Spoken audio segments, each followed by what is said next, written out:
Let's get to it. We're doing a little more vibe writing today. We're vibing. We're vibing. Phase 10. Spent a good amount of time getting this into shape, into a outline that I think works, and now we get to do the old fun draft of it. So we got something like this. We must now confront the most destabilizing implication. Destabilizing, we're going to change at some point. The reality we are experiencing right now is not an objective window into the universe. It is highly specific, idiosyncratic, controlled hallucination. So this is, right, it is fundamentally... okay. We need to rephrase this. The reality we are... okay. What we perceive is not objective window into the universe.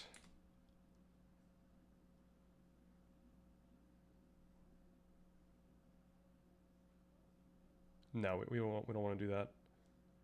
Is fundamentally shaped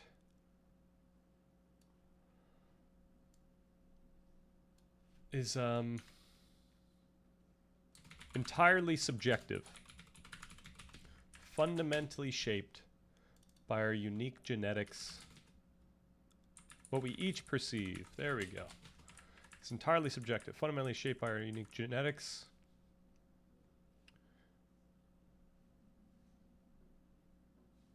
Prior experiences. And even the immediate, what do I say? Microscopic chemical fluctuations. Even the immediate effects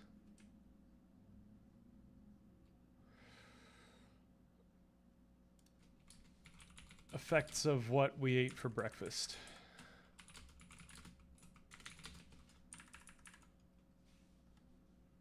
Okay, let's not say more than we have to. What we experience as true or rational is a reflection. Oh, this is like the same thing.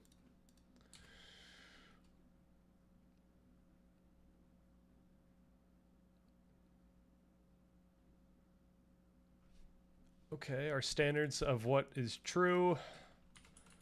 Our standards of what is true or rational. Our visceral sense of visceral feelings of certainty and our conscious rationalizations are all completely dictated by the biological mandate. Okay.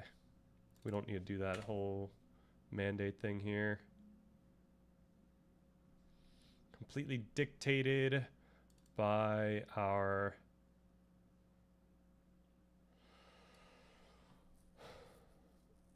individual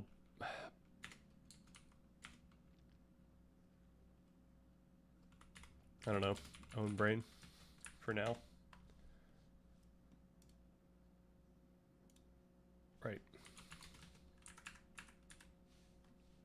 Furthermore, because our internal models are constantly updating through learning, memory. Okay.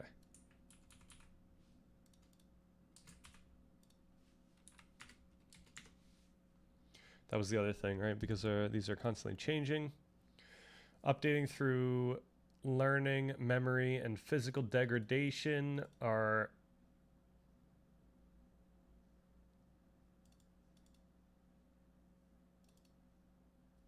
and like mere degradation.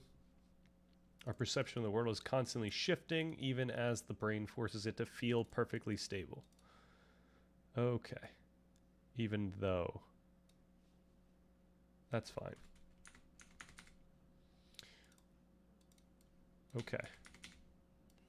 Is a reflection of our specific. Our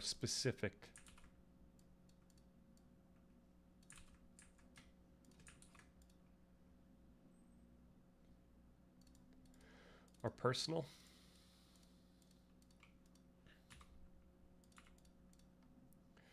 If everyone's experiences are subjective and everyone's neural understandings are meaningfully different,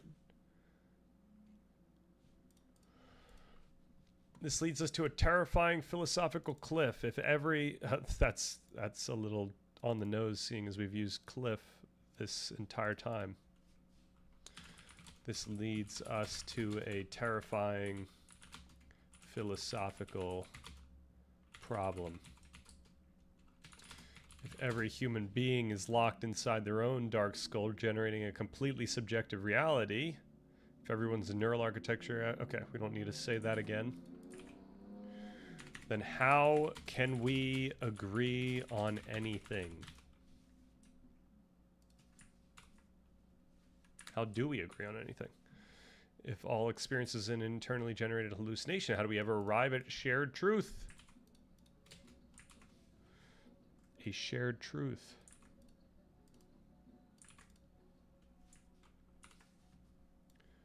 Okay. Whoa. So that's okay. How does this go? We must now confront the most destabilizing implication. It's not going to be the most destabilizing implication.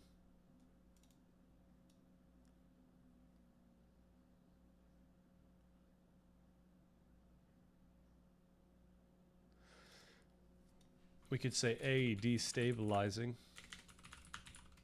And I still want to consider if we have a better word than destabilizing here.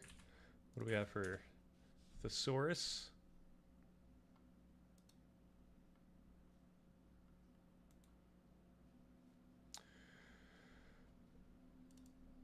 Can we do synonyms and see if we get a little this guy? Yeah, we can. Undermining, disrupting, subverting, sabotaging, unsettling. Unsettling. A profoundly unsettling implication of everything we've discussed.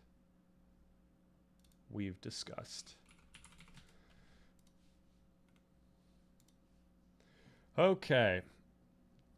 What we each perceive is entirely subjective, fundamentally shaped by our unique genetics, prior experiences, and even the immediate effects of what we ate for breakfast. Our standards of what is true or rational, our visceral feelings of certainty, and our conscious rationalizations are all completely dictated by our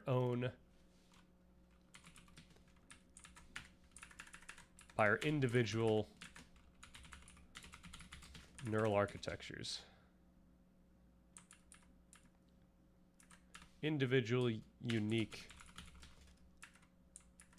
neural architectures. Now, is there a better word than like neural architecture? What is a more accessible way of saying neural architecture? This is going to do it in some other type of context, though. Right. Network layout. We would need to ask, like, what if we just said brain? No, 'cause I don't know. Neural makeup or unique individual, unique brain and body. Brains and bodies. Ew. Our conscious rationalizations are all completely dictated by our individual, unique makeups. Constitutions. Furthermore, because our internal models are constantly updating through learning, memory, and mere degradation, our perception of the world is constantly shifting, even as the brain forces it to feel perfectly stable. This leads us to a terrifying philosophical problem. So how crazy is it to say this right after this? We must confront a profoundly unsettling implication.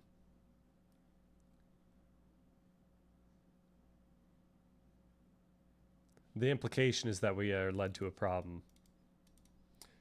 I guess that's fine. If every human being is locked inside their own dark skull, generating a completely subjective reality, how can we agree on anything? Okay. And then I could just do the here's what I have. I just need a different word / phrase for the bracketed. And then we're gonna grab these notes, and I could throw that in here. Okay. The next subsection is called social allostasis and pragmatically shared knowledge. No, pragmatically similar. I want to say pragmatically similar understandings. Yeah.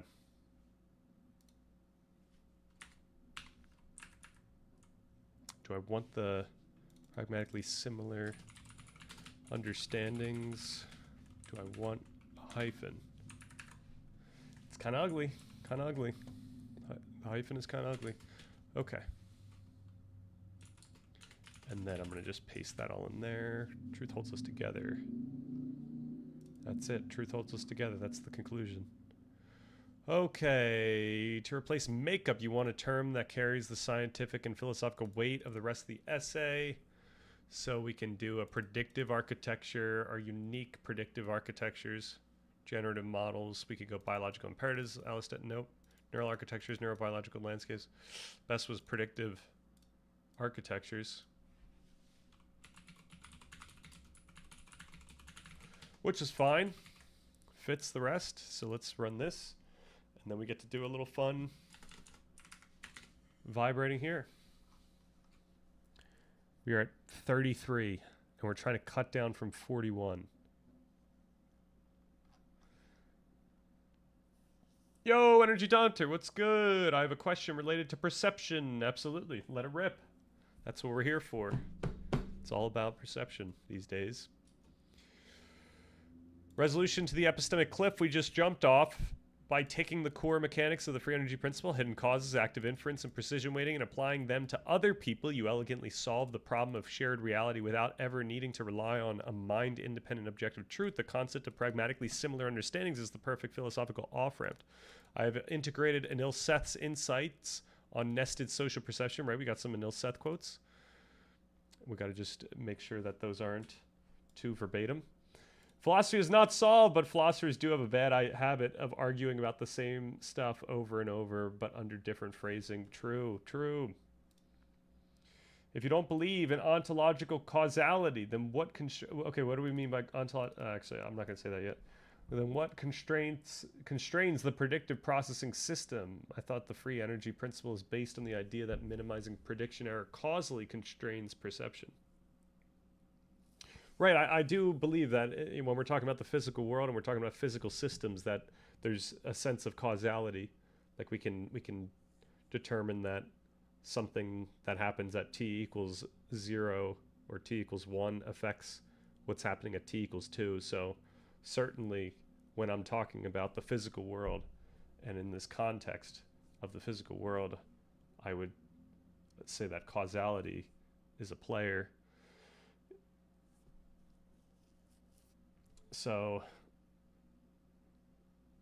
yeah, like usually when we're talking about like things like truth and ontology, we fall into physicalism. You know, we just talk about the physical world as if that's the thing that's true. And in that case, then causality is ontologically true. I think that what the physical view here shows us is that there is a difference between us thinking about causality, this thing in our head, and this what we're thinking of, and the like what we mean when we're talking about causality in terms of the physical world. And that's a tricky thing to parse through, but that's kind of what we tried doing here.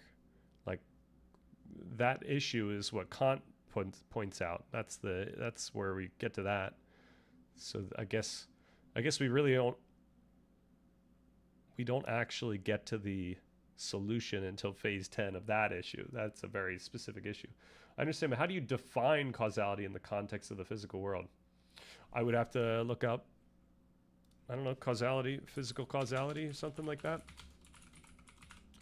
How do we define causality? Is the principle that every effect has a specific physical cause governed by fundamental interactions and natural laws. It dictates that causes must precede effects in time, establishing an arrow of time, preventing information from traveling faster than light. Yeah, it would be something, it would be a very physics-oriented definition I don't know, like, or just have like a definition of causality in the context of the physical world just in my head, but I'm sure that science textbooks each try their best at one. They're not all the same, but they're all kind of talking about something similar in theory, right? Like pragmatically similar. All right, causation is the literal cement of the universe. This is not me. I can't remember who wrote this. I guess I often get confused about how people use the word causation. There is a way we speak and think about causation, and often that does not align with what I take to be literal causation. That is a horrible and very simplistic take on causation. Yeah, I'd imagine so. It was Google AI's best attempt. Yeah, I would try to find, you know, do we have a causation Wikipedia? Causality? Causation? Ooh, what are we looking for? Causation or causality? Causality, a relationship that describes and analyzes cause and effect. We can talk about that specifically in physics. Oh, no, this is philosophy. I'm sorry. So this is more so stuff that we think through our own lenses. Obviously, we do that the same with causality in physics.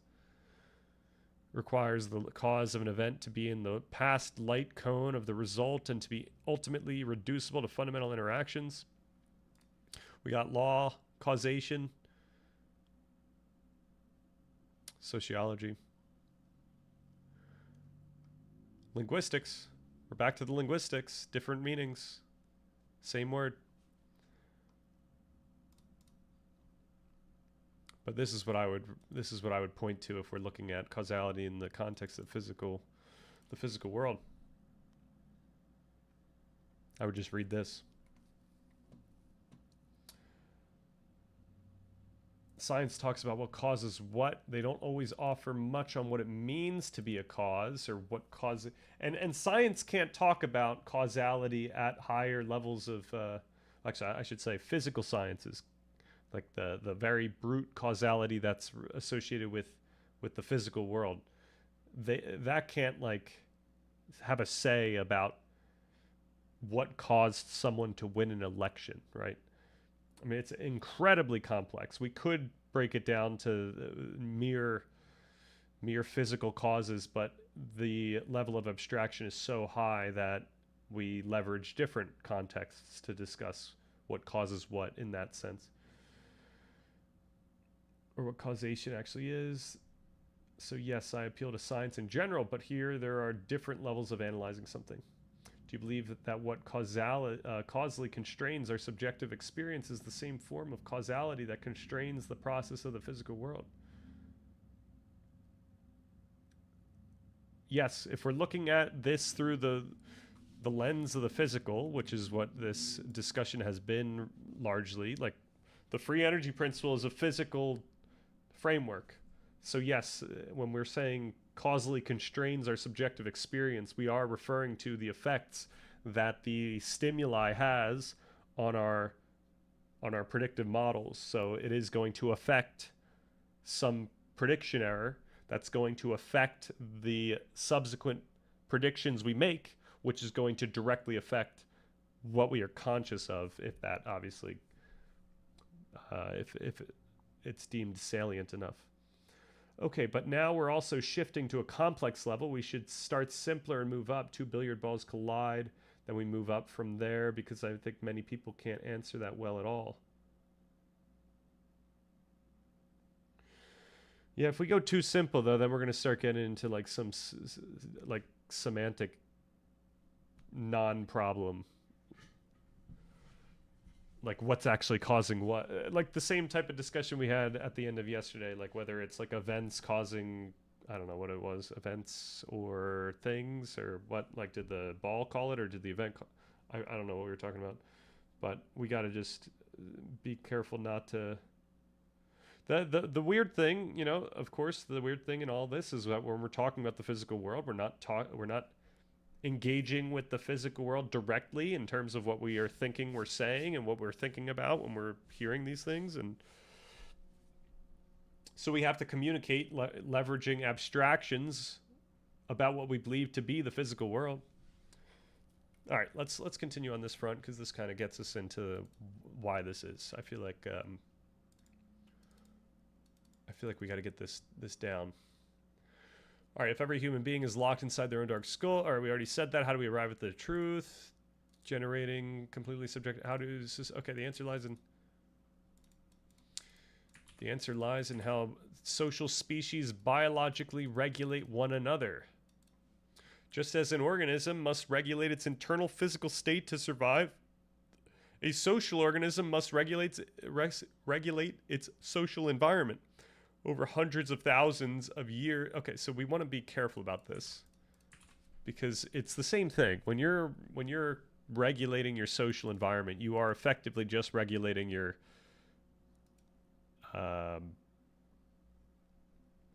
you're just responding to stimuli in the same way. Its internal physical state. So we got to make it. We can't make it seem like these are two different things. The social regulation is grounded in the, I don't know, personal regulation that we have been discussing hitherto. I don't know if I ever want to use that word in anything. It's just too silly. Perhaps it would be more effective to build up from that rather than start there and then talk about hidden causes. Okay. That's the idea. Over hundreds of thousands of years, billions of hominid brains bumped into the same physical world and into each other. To the brain, another human being is simply a complex, highly volatile source of sensory stimuli. To minimize expected free energy, the brain must build predictive models of other people. Okay, that's all that I wanted, actually. So what is this? Just as the organism must regulate its internal physical state to survive.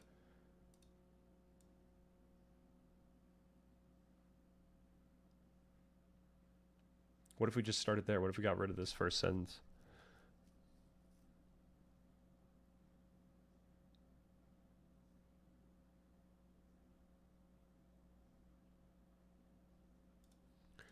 All right, social organisms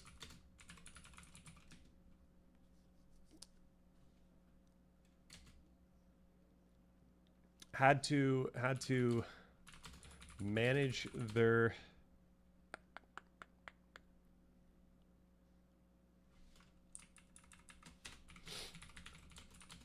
I don't know, develop to something.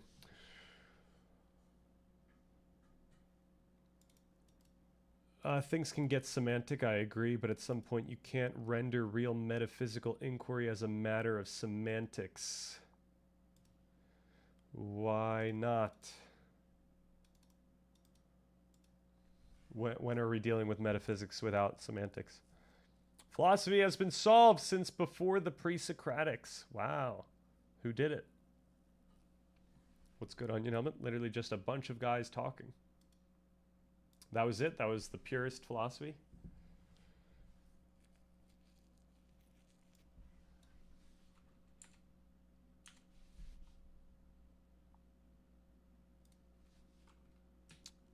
Need a new first sentence here. Okay, that's what we'll do there for that. We end up synchronizing our understandings. Okay, that's the answer. All right, however, unlike a static physical object, the hidden causes driving another person are deeply buried. I don't know if I like that wording here, but we're getting to this here. Both non-social and social perception involve the brain making best guesses about the cause of sensory inputs. Sometimes, as we all know, we can get things very wrong when perceiving what's in another's mind. One reason for the inherent ambiguity of social perception is that the relevant causes are more deeply hidden. Yeah, so I don't like this the idea of deeply hidden here.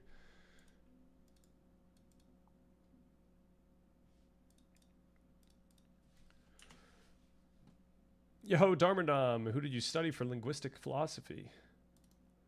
I think I really just got by Brandom, you know? That was it. I think I read a little bit of Sellers, and then I read Brandom, a couple books by Brandom, and he's constantly talking about Wittgenstein and Sellers and all those other people that are in that scene. Forgetting a few of the names, of course. Obviously, he was talking about Hegel and Ponty, maybe, and he was also talking about Descartes. I don't know, stuff like that. And I think that connected the linguistics to the Heidegger, which was really nice. Adida of Mesopotamia finessed them even before they started talking. Wow, I don't even know who that is. The founder of Adidas? Kind of funny that you made my response a matter of semantics itself. Of course, metaphysics depends on semantics, but your claims seem to suggest that discussing matters at the level I suggested would just be a matter of semantics. No, that's what I mean. Like when do we ever? I don't mean that like trivially. Like I don't mean like, you know, whenever we're talking about something, we're leveraging semantics. I mean like specifically when we're talking about metaphysics, when are we not leveraging presuppositions about what we mean by those words and what we're saying? That's kind of the whole point I'm trying to get here. We have to, like, our culture and our language affords us to be able to say more complex things. So when we're making complex metaphysical claims, we're standing on the shoulders of our language and all the conditioning that's gone into, you know, the concepts and the language that's associated with the concepts that we learn. Socrates, what are you talking about? I'm going to the temple, bro. Please. That's Xenophon from the village downtown when Socrates stops him, grabs him by the shoulder, and asks, bro, what is justice? Shoulders, not soldier. Does metaphysics depend on semantics? Yes, but does that mean you can reduce all metaphysics inquiry or dismiss it as semantics is a different thing? Yeah, I'm not trying to like reduce it to something. I'm trying to point out that like I'm kind of looking for an example here because then I could try to point out what I would mean there. It's almost summer, King. You want to go to Cabo Verde? Maybe an IRL stream or two? What is Cabo Verde? Oh my gosh. Wow. Look at that clear water. I might be chilling. I find that just doing this is more of a vacation than going to a foreign land. But could I not extend this reasoning to anything? Why should we talk about anything analytically abstract then? Right. I'm not saying that we shouldn't talk metaphysics. I'm saying that when we're talking metaphysics, we should always acknowledge that what we're doing is operating within some sort of contingent perspective, and we're not actually making claims about what is out there. Like that's the thing. That's the issue about metaphysics. It's more practical than it is ontologically assertive. We are communicating something, and it is effective practically. Like we might actually like change the way we understand the world, and it could affect how we go about our day and how we think about things. But we still don't want to say like the way that we just talked about the world is actually the way that the world is in that fundamental sense, right? That's the issue.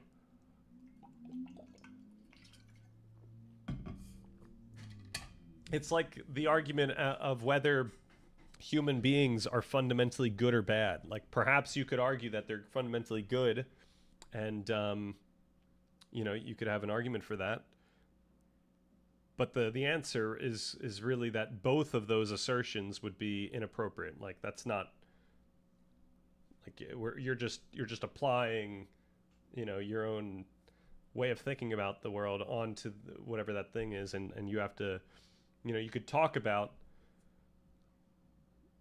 that type of issue, but all right. Wow, on your helmet. I strongly disagree with that. To my understanding, you're not a physicalist, so don't you believe that the causality that constrains our subjective experience isn't reducible to physics? So yeah, this is the weird paradoxical nature of physicalism. So I always try to say this: we have these subjective understandings of a physical world. Each of our understandings of the physical world are different. We got there because of our understanding of the physical world. Like our understanding of the physical world leads us to an understanding of neuroscience. Our understanding of neuroscience shows us that our understandings are different, which is weird. We've got a weird loop going on here.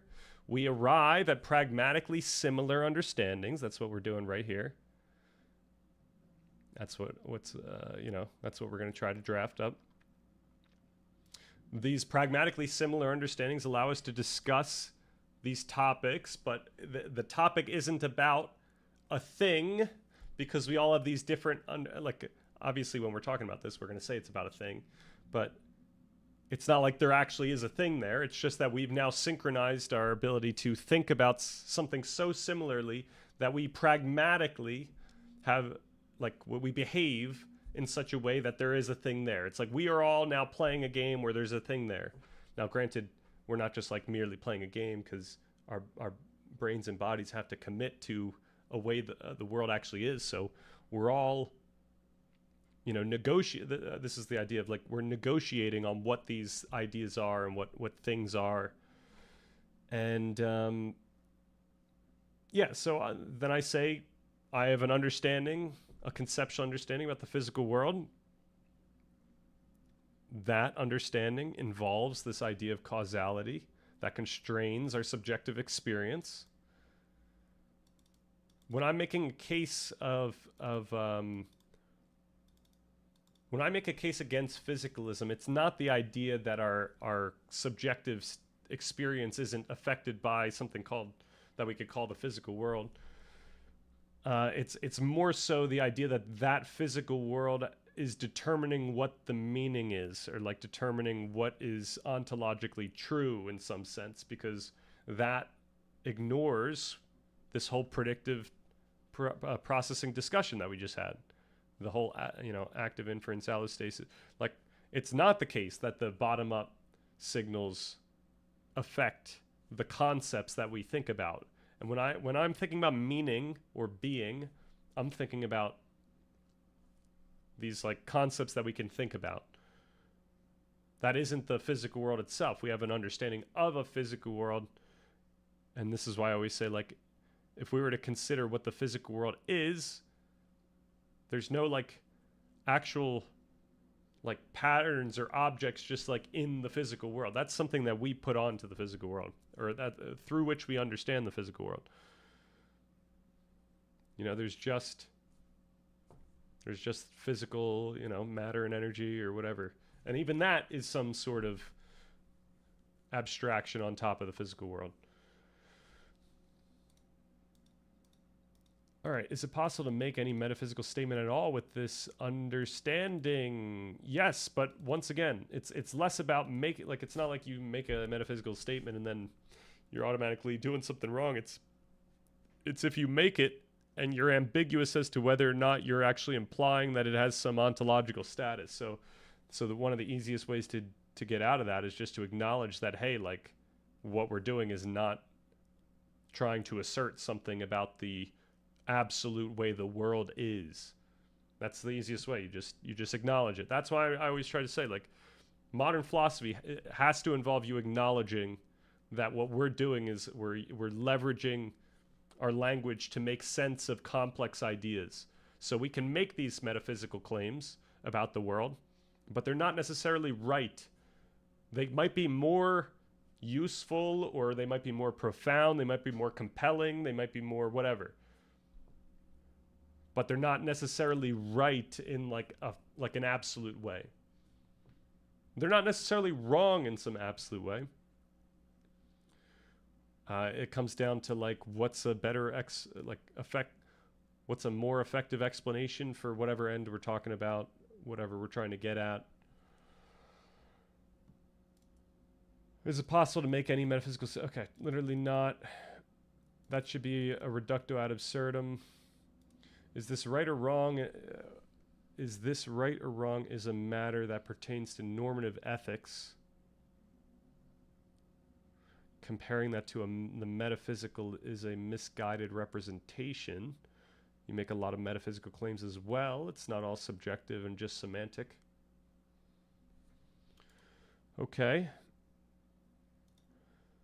I think I do make a lot of claims that certainly are inferred as metaphysical, and that's on me. Like, I'm not saying that that's like on the inferrer.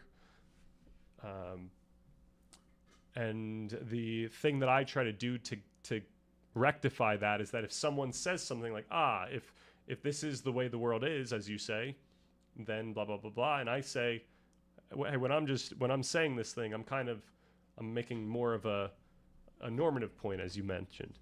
Like it pertains to, deontic norms, how we ought to talk about certain concepts, how we ought to talk about the physical world, or how we ought to talk about truth. It's not all subjective and just semantic. All right, the red rugs only are laid in the monastery on top of the Emerald Mountain, but the one... Do you have a book of these?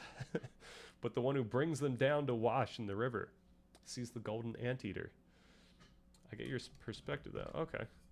I don't get too much feedback on this channel, so I do appreciate any sense of like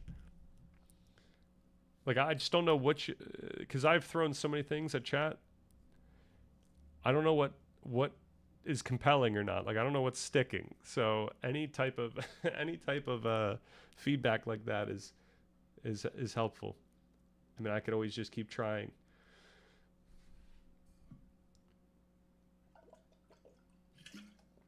But that's also what I'm trying to do in this video essay in like a really short amount of time.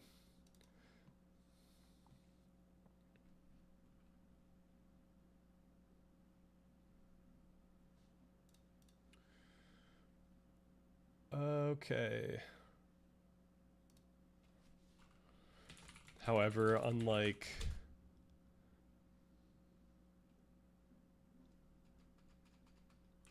the static physical objects we engage with, interface with, the hidden causes driving another person are deeply complex. As Anil Seth notes, the light waves from a chair originate directly from the chair, but the sensory signals of another person's mental state must pass through chaotic chain of intermediate stages, facial expressions, gestures, written speech acts, with each stage creating a massive opportunity for an off-target for error. All right. What did I want to say before this, though? Okay, we ended up synchronizing our understanding should come out. After that, we ran off course. We can, of course, ground this discussion in the free energy principle. Okay, we did that. Of course, evolution over hundreds of thousands of years. Yep, bumped into that. Species evolved language to effectively synchronize their generative models to cooperate. Okay, that's where we're heading, I think.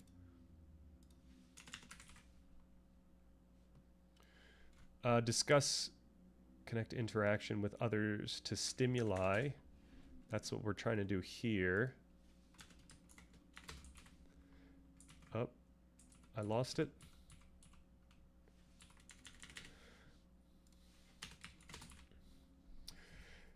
Over 100,000 years, but okay, bumped into that.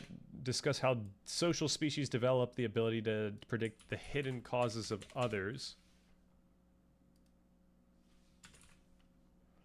We develop deep evolutionary mechanisms for theory of mind.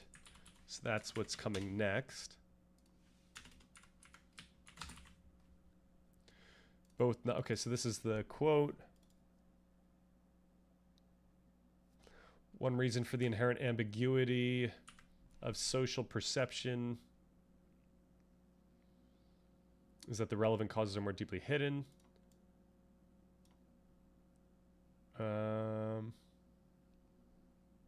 Creating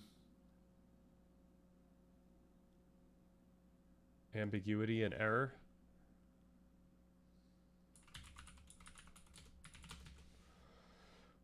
The light waves that elicit perception of a static physical object originate more or less directly from the object itself, but the sensory signals relevant to others' mental states must pass through a number of intermediate stages. So that's still like a better quote than what we just used. So I'll consider that. All right. What do we got going on here? Yo, Pine14, hello. I can disagree, but as someone that does metaphysics, I think you are slightly underselling what is being done. Okay. Yeah, I think we would just need examples, but also I feel like when it comes to game day and we actually have the metaphysical discussion, then I try to just make clear what I'm thinking. But I've heard this perspective before, so I get it. Anyways, maybe you should check out some other linguistic philosophy. I probably should, but I don't know. It seems your understanding of that flows from materialism. Yeah, so the linguistic philosophy, I do still have beef with it. I think they stay linguistic. There's a lot more to communication than linguistics. So when I'm talking about linguistics and all that, I am talking about everything that goes into our means of communicating, whether that is the extra stuff we put onto our words, like intonation and the speed at which I do to speak, and the rhythm and the, you know, the, I don't know, the assertiveness I'll put on to a certain phrase or whatnot, stressing different syllables and whatnot. All this is in there. Certainly my facial expressions, as we're talking about. You know, you're seeing me visually, so when I'm communicating, you know, these hand movements are doing something. This is part of my communication here. There are norms about my hand movements, right? I shouldn't be doing this kind of thing when I'm like talking about something chill. You guys would think like, what is going on? It would be so striking that your salience networks would make it conscious to you. You would notice this person's hand. Chances are when you see me on this channel, you don't notice that my hands are moving always, because it's so normal. Your salience network has now is now given not crazy data. It doesn't actually end up interpreting what's happening as weird when I'm using my hands in the normal way I do. But if I were to start doing something crazy, like that would become conscious to you.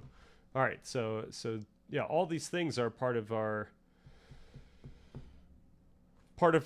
developed human allostatic mechanisms, and a lot of it is cultural, right? Like we've built, or we've developed a brain that actually allows for significant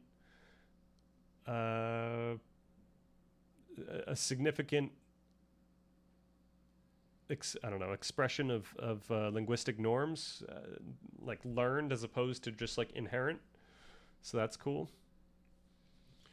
So the only thing about the linguistic philosophy is that they stay linguistic, and like when Brandon's talking about this stuff, he's just talking about linguistics, and I think he does go to communication, but he's speaking about this stuff through a linguistic lens, and it comes down to just what people say and what the status of what someone says is, and what the judgments are. So that's a little reductive of what's actually going on here, which is something akin to social allostasis.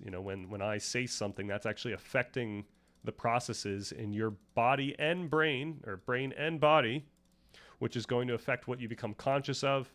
That's going to be affected by how how many parts of your brain interpret the information that it's getting, whether that's through the ears, through the eyes, through the body, because it's not like your brain knows what I'm saying and then it changes its the body signals. A lot of times the brain figures out whether or not I said something crazy from those interoceptive predictions. Crazy, right? This is not the normal way we think about these things, but that's the way that the neuroscience has led us.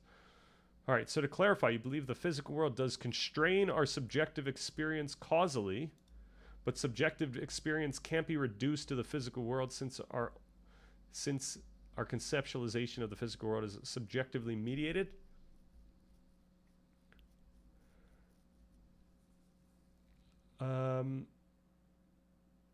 No, I think the way that you're asking this is like we can reduce our subjective experience down to what we understand to be the physical world and the physical processes in the physical world. But we do only have a conceptual understanding of this physical world. But we have a conceptual understanding of this physical world such that it has the property of affecting our subjective experiences. So it's like a property about the physical world, this thing that we have a conceptual understanding of.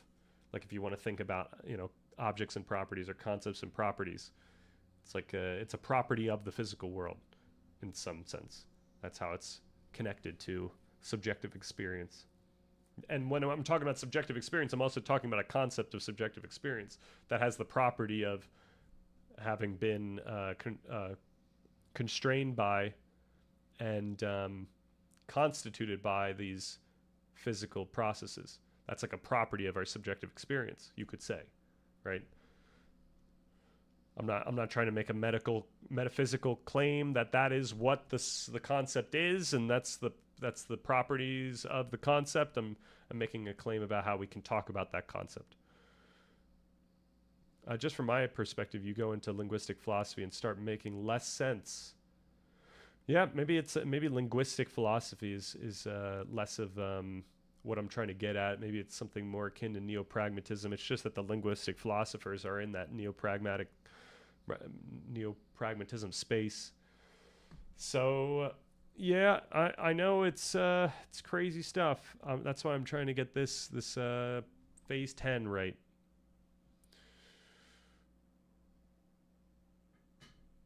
Bro, that made me glutamate from real. Hell yeah.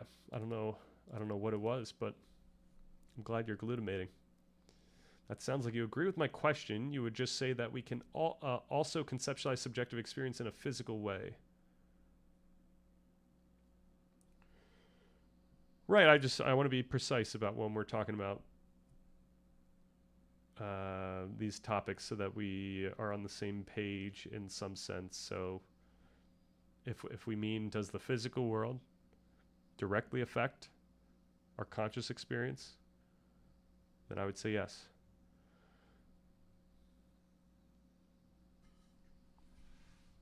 All right, it's funny that going into linguistic philosophy would make you make less sense, because some of the linguistic philosophers might even say some of the philosophical statements make no sense. Kind of following the trajectory.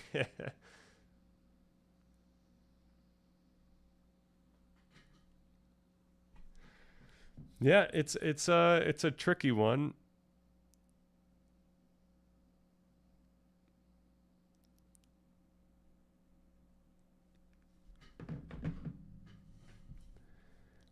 Okay.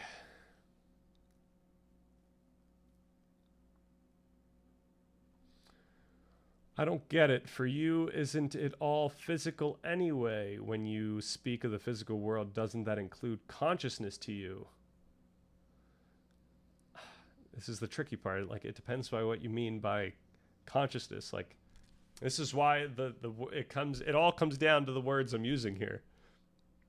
Like, I'm trying to be very precise about very specific moves. So this is the cool thing about, someone like Branham or these linguistic philosophers. They're talking about speaking pragmatically. I'm making moves, right? I'm just making moves. It's as if we're playing the game of communicating. I'm making a move here, and I'm trying to be precise with my moves so that you don't think I'm making different moves, other moves in this game.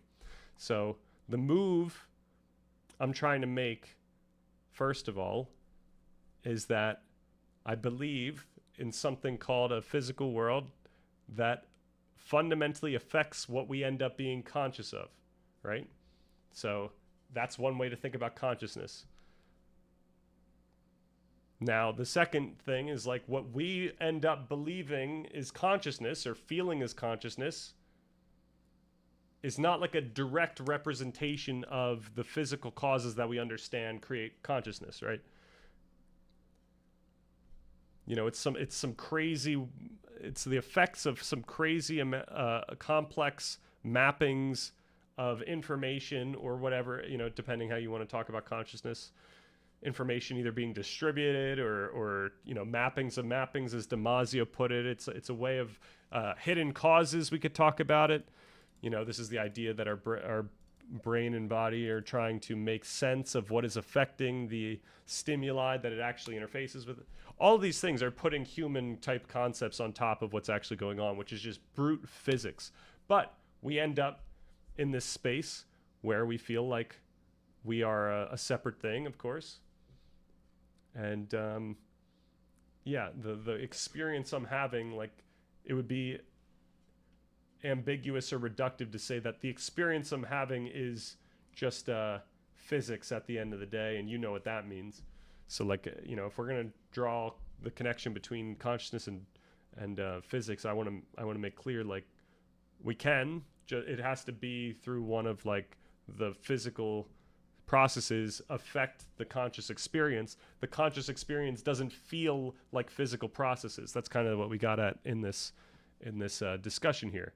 What the conscious experience ends up feeling like is a stable sense of self in a stable world that has something like truth, like there are true things in this world. Like, that's what it ends up feeling like. And then our understanding of the neuroscience can make sense of why we have all those feelings by looking at those types of processes, brings about consciousness in that way. Like, that's the best I could do, is just being very precise about these moves I'm making and what I'm trying to get at. Okay. This is why animals don't philosophize. They could not even try. All right. That isn't the context, though, you were talking about with the relation. Oh, what was the relation?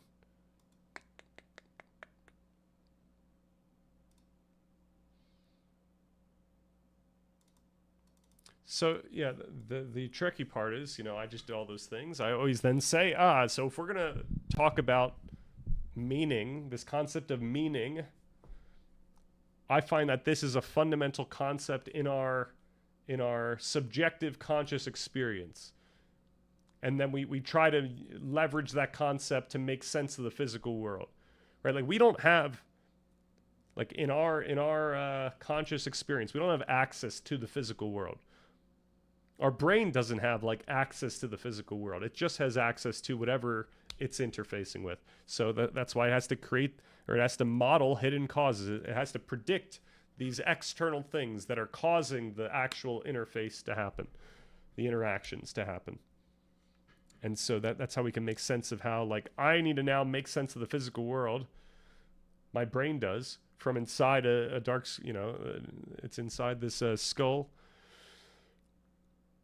So this is why I always say that when I'm thinking about the physical world and when I'm talking about the physical world, it's not the what we end up believing to be is the physical world. It's a concept about the physical world. It's like our conceptual understanding of the physical world. That's what we're talking about. Okay, and that's in the space of consciousness. So that's the idealism side here. But I wouldn't assert, like, my understanding of the physical world doesn't allow me to assert that the meaning that appears to me in consciousness is somehow more fundamental than, you know, anything else. Given that what I end up experiencing at all times is affected by all these physical things that I don't have a choice over, that are separate from my conscious experience. All right. The precision thing irks me a bit. The precision, being precise with my words, being precise with my communication, I should say. Maybe I should not be, maybe I should say being careful with my communication. Being careful with how I speak about these things, being careful with how I communicate.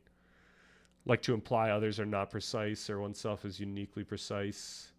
Oh, okay, I see. That is a true thing.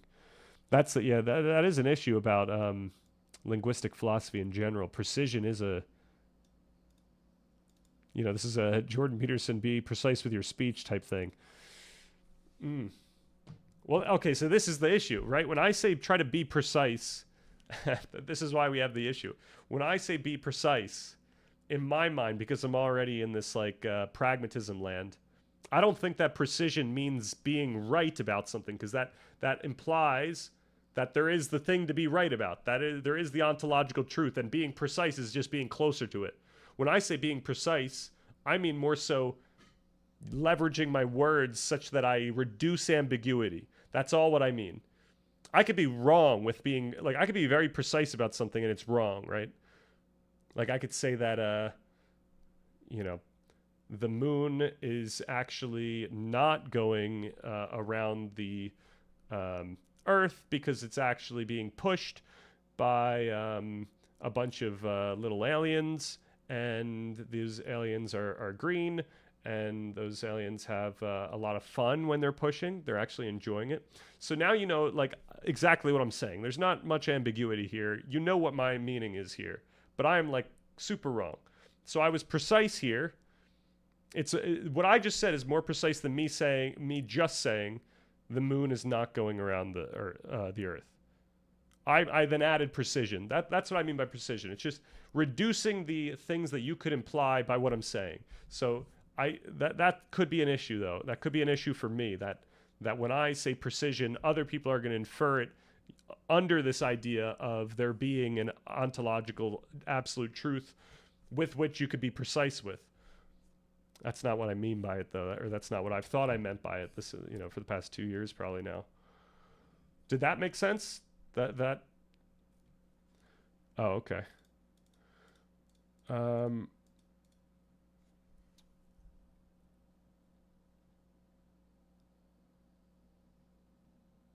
Okay, and then the other thing would be to imply that others are not precise, and I wouldn't want to.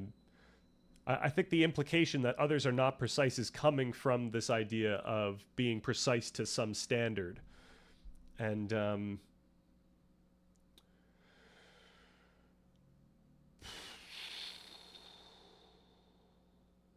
it depends it depends which things we're talking about. But I do think that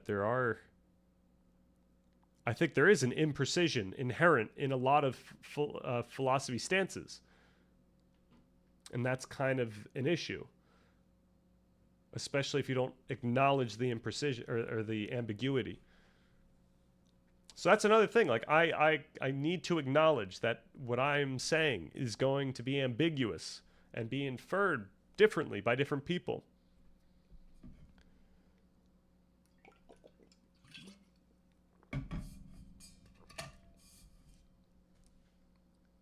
Not that you are always okay, but valued will think more when you speak, for sure. And if you think you are more precise, you can just trip out. Yeah, when I'm saying more precise, it's not necessarily like a more precise than them. It's just it's for me, it's an internal standard. I want to be more precise with my speech relative to what I could otherwise be doing. So, and it's always like a theoretical standard. Like you could always just try to be as precise as you possibly can be when you're trying to communicate something. So I'm arguing for the norm of consider how you might be ambiguous. What you might be saying is ambiguous. Just keep considering it. And then make sure that you try to reduce that ambiguity when you're speaking. Okay. Uh-oh. Philosophical memes. All right, I do have to like highlight a bunch of these moments or make content out of some of these moments. I don't know if these answers are compelling at all, but I'm, I think they're all right. All right, the limits of language are the limits of my world. What is this? The inherently indescribable nature of the universe. I wouldn't describe it like this, because it's just the unfathomable, right? It doesn't have to be about the universe. It's just the inherently indescribable. It's just unfathomable. It doesn't have to be the nature of the universe, though. So language just gives us the bounds of what we could possibly conceive of or speak about. It doesn't mean that what's outside of that is in, having any status.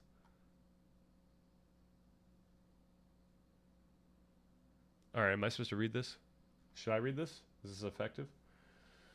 Oh, check out the image. Okay, not at all what I was referring to, the LG. Not even implying others are not precise, but actually thinking you are more precise. That seems dangerous for the ego. Right. Yeah, it's precision's not something where there's like an absolute scale in which you could say you're more precise than someone else. It's I never consider myself in relation to like, I don't know how like how other people are just totally. First of all, it's like, could we be more precise with that, with the words that we just put down here? And that's maybe that's just a self-report of, hey, like I am inferring that in multiple different ways. There's two possible ways I can infer that, what you just said. Can we make that more precise? So I'm not sure. I gotta figure out how to go about that type of issue, given that precision is ambiguous. I gotta be more precise about precise. You just said other branches of philosophy are not precise with language. That I think that is true.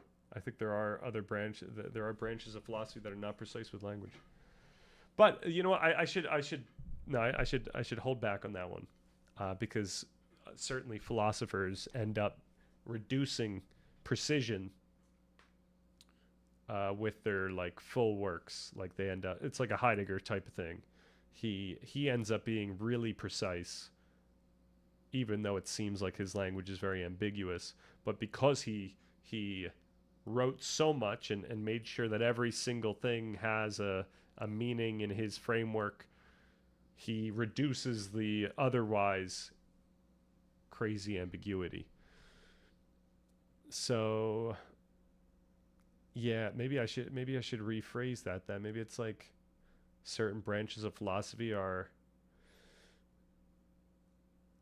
when most colloquially explained, imprecise. Yeah, I'm not sure. All right, doesn't that mean you think you're more precise? Not necessarily. I try to be precise, but I don't know. I don't even know what, like, I guess, yeah, I don't know. I'm still feeling out the space that I'm in. You don't got to read it. Okay, don't try and salvage that idea. Let it go.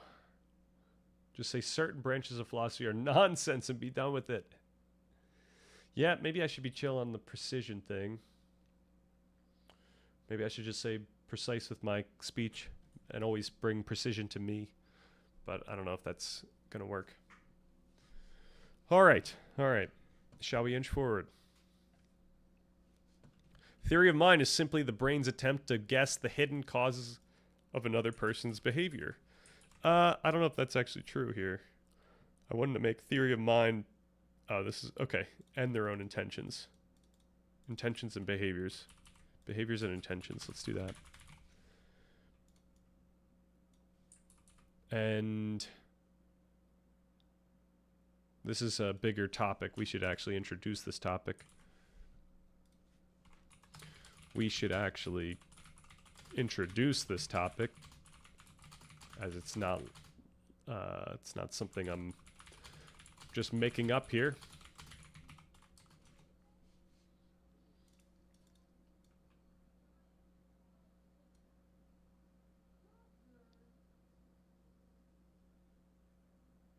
I still, I like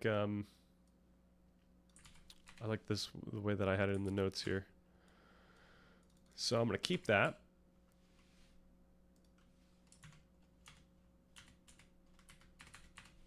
All right. Crucially, we do not just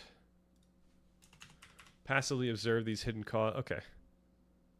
Crucially, we use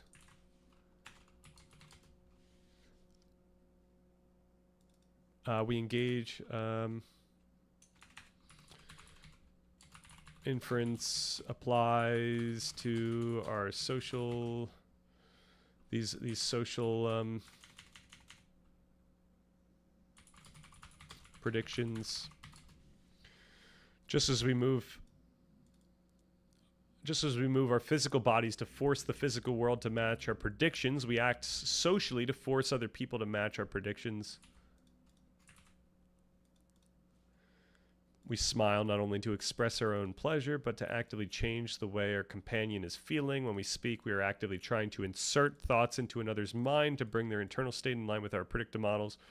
And those are just hidden, those are just our more sophisticated understandings. Really, at the end of the day, it's the stimuli is hitting our brain, and we just have these predictions about what that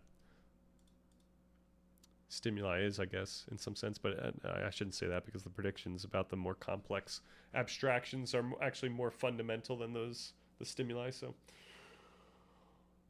if you don't want to argue language, all G, I just get confused when you speak about that. Fair enough.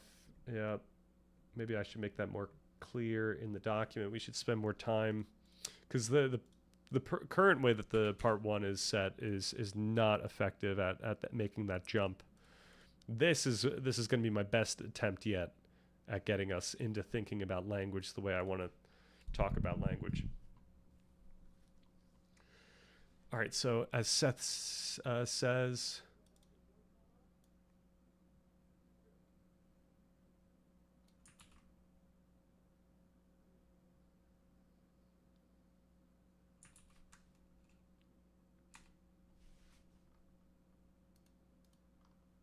so I'm going to keep these here just in case.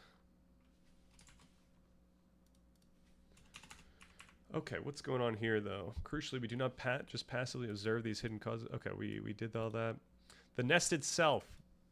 The nest itself. Because humans are hypersocial, that this active inference implies a staggering degree of reciprocity. My best model of your mental state must include a model of how you are modeling my mental state. So this is another Anil Seth thing. Anil Seth notes... ... I think this is the type of idea that we should get Anil Seth some credit here, even though all these ideas are kind of his. I can only understand what is in your mind if I try to understand how you are perceiving the contents of my mind. We perceive ourselves reflected through the minds of others. Seth highlights a profound evolutionary implication here. The self might necessarily require a social context. If you existed in a universe without any other minds to predict, there would be no need for your brain to model how it is being perceived, and therefore no biological need for it to infer that its experiences belong to a self at all.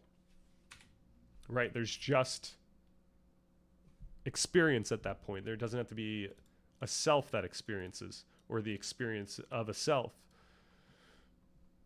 That's the idea. Okay.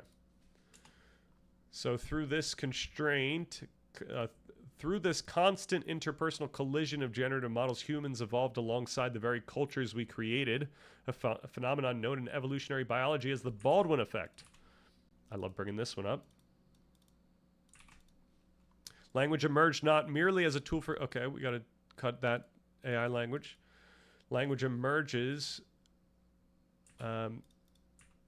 I want to be more clear, though, about Baldwin effect. We evolve alongside culture.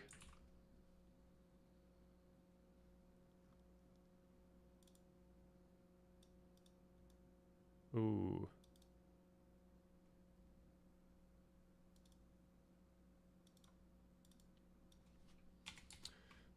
When did I write about the Baldwin effect recently? Could just go here, Baldwin. Learned behaviors can influence the direction of evolution. Oh, we should do this, actually. We should do the whole thing here. At the group level, this process describes a powerful social feedback loop. When a group develops a more effective culture, one that allows for better coordinating and hunting, more precise warnings, or stronger social bonds, that group as a whole gains a significant survival advantage. This very success creates a new selective pressure within the group. Individuals whose genetic disposition makes them slightly better at learning, processing, and contributing to this newly effective cultural system are more likely to thrive and reproduce. Okay, we should just gank this because this is just an effective way of saying what we want to say here.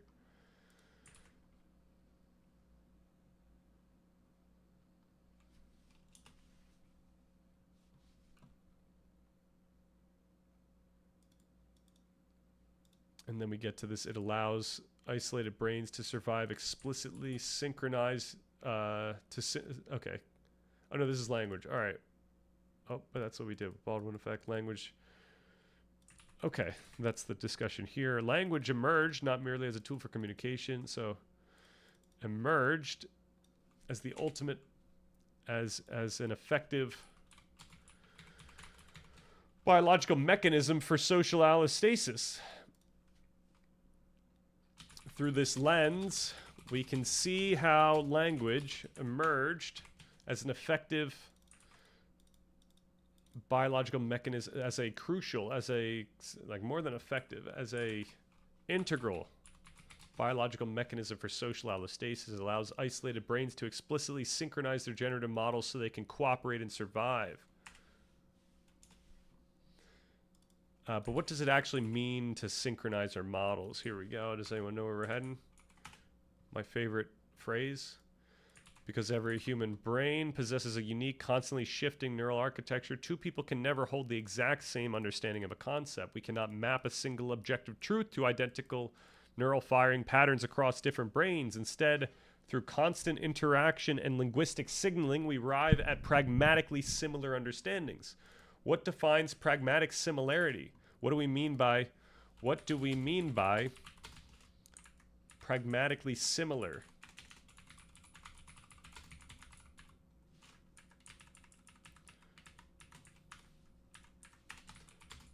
And I'm starting it with an end, just to throw shade in the teachers that say you can never do that.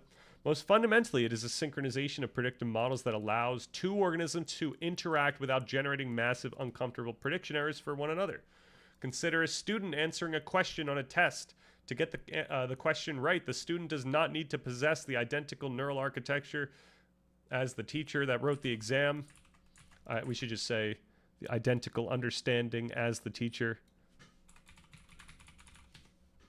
Their internal generative model simply needs to be pragmatically similar enough to output the correct behavior, writing the right answer to fulfill the context of passing.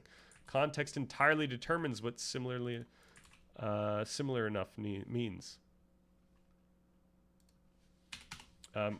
Let's make that a separate idea, and let's do like a few more examples of this, succinct examples of this. Similar enough to write the correct answer, to output it's the answer that the teacher, marks as correct. Enough to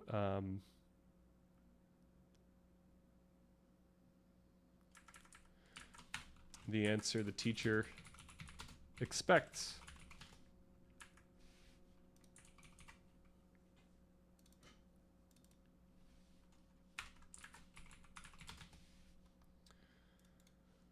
All right, this synchronization is massively multidimensional. We belong to countless overlapping cultures, families, professions, nationalities, internet subcultures, and we maintain pragmatically similar understandings with different populations about thousands of different topics. Boom. Beautiful. We do not need to share an identical objective reality to survive. By dynamically interacting, updating our models, and minimizing social prediction errors, we develop pragmatically shared knowledge. This seamless, continuous synchronization allows us to operate peacefully together, ultimately generating the profound metacognitive feeling that a shared objective truth holds us together.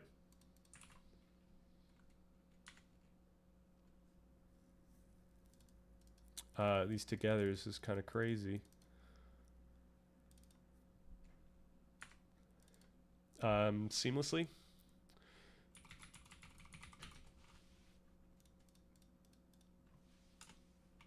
All right, what do we got? What have we missed? Species evolved language to effectively synchronize their generative models. Beautiful. We end up synchronizing our understandings. We got that.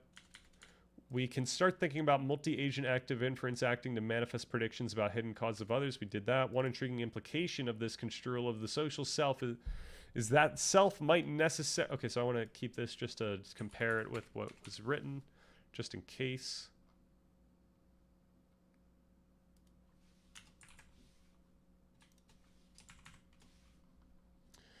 All right, role of culture and language. Through the Baldwin effect, we evolved, blah, blah, blah, blah, blah.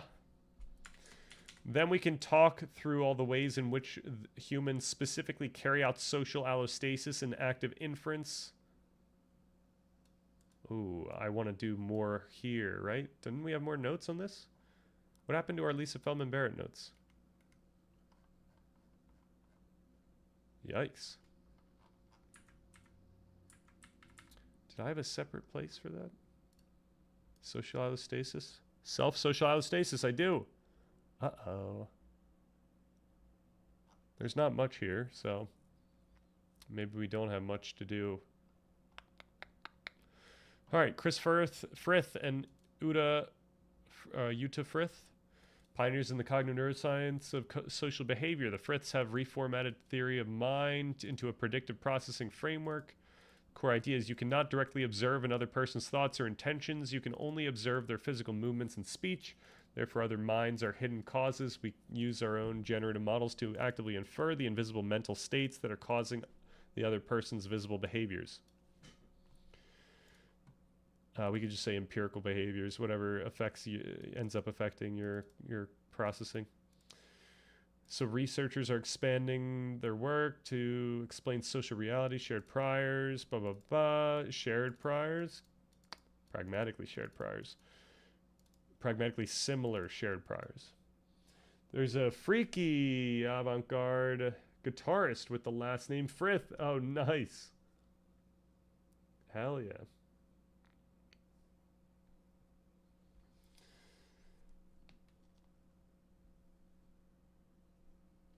All right. Are doing the heavy lifting to bridge that to, okay, cultural affordances. And yeah, we don't want to go that crazy.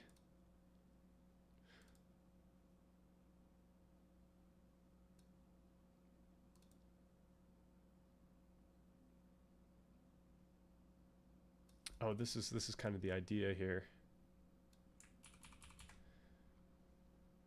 So maybe we want to do that. This is before this. We're looking at before language. We're looking at social allostasis here. Do we write that down? Social allostasis?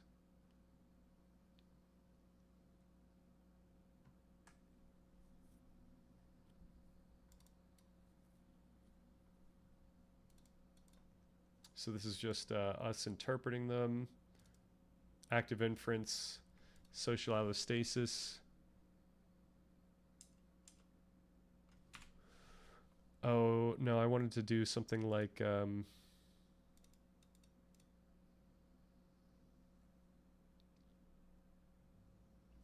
yeah, this is where we would want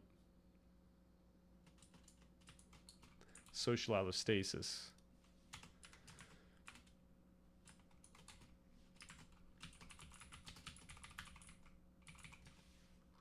I think we've already defined it. We just need to go more into it.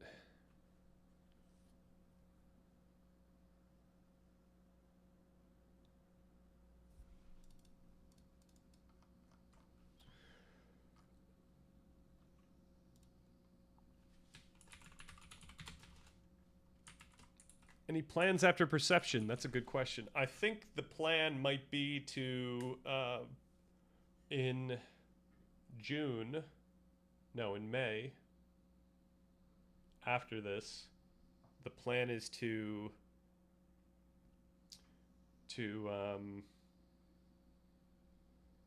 I want to, like, at a very high level, just like outline what I'm trying to actually say in part one.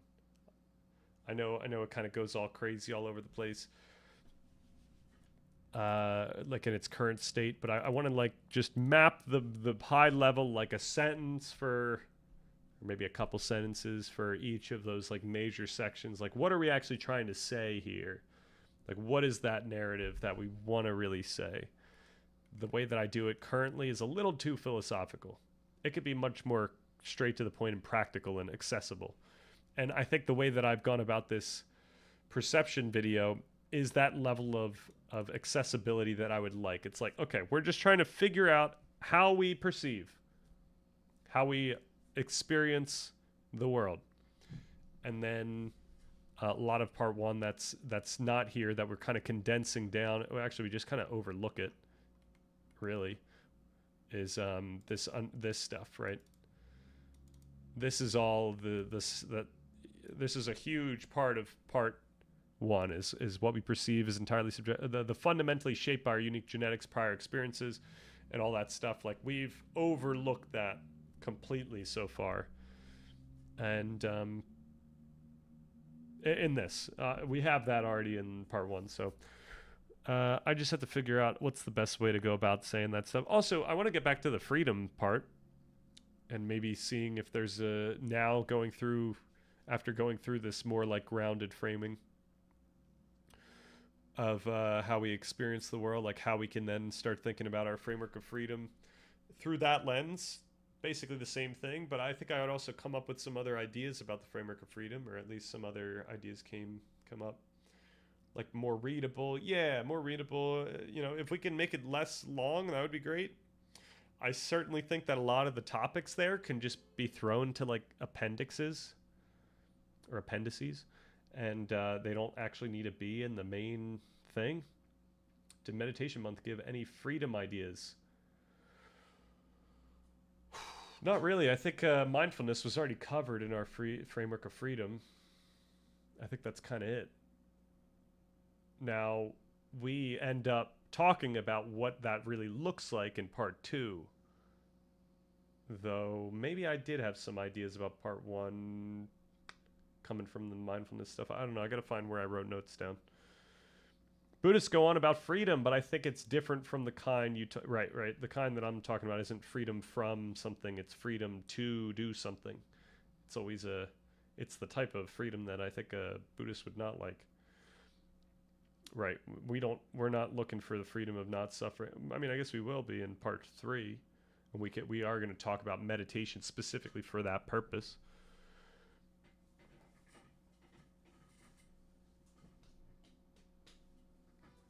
But yeah, I don't think it's gonna have the type of utility that we need for, I'm sorry, not the type of utility, because it's got the utility we need for part 2 and part 3.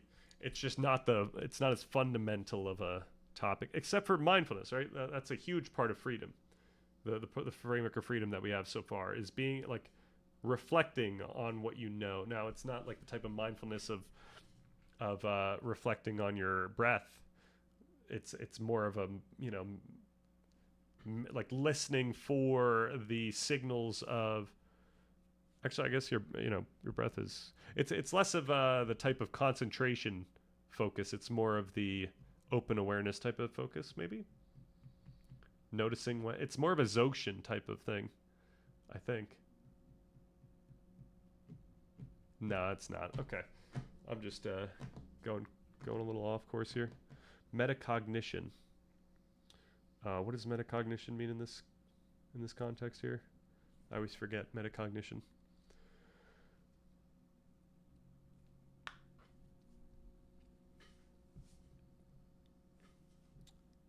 All right.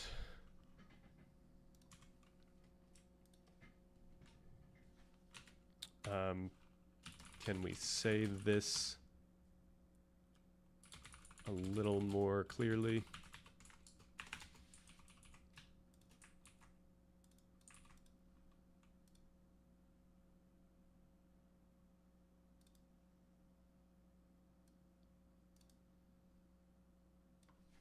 We're going to get to the communication part. So each agent attempts to minimize their own surprise by predicting the other. Over time, the most efficient way to minimize mutual free energy is for both agents to align their internal models to pragmatically align.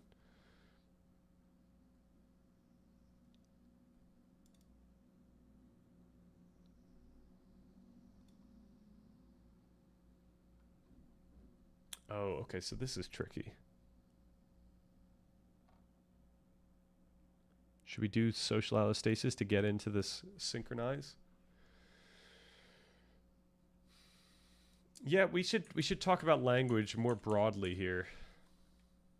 And then we could talk about social allostasis. So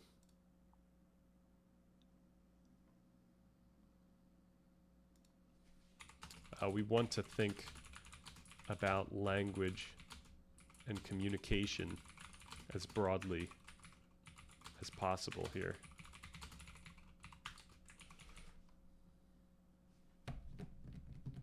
Kind of Dzogchen, but you wouldn't say it like that. You mean open monitoring, maybe. It's like noticing when a thing arrives, but not like a thought, but like a. It's kind of a noticing the behavior of your mind. So I guess it's in that type of framing. Yeah, maybe it's more. What's the?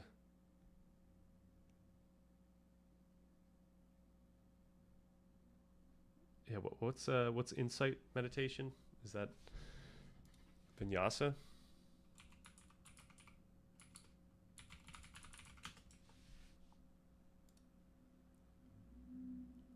That's yoga. Vipassana. I'm sorry, not vinyasa. Vinyasa is the type of move. Or no, vinyasa is the type of yoga. I'm sorry, Vipassana. Oh my gosh, I'm getting my my language mixed up. It's been too long. It's been too long since I went to yoga as well. Okay.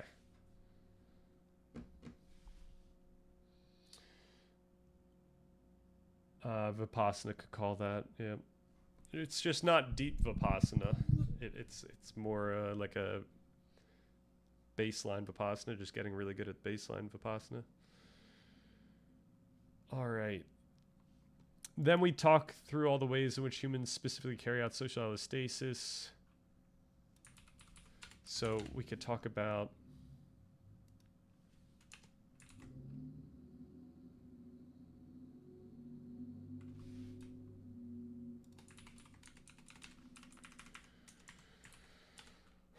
we can think about this as negotiating meanings and understandings.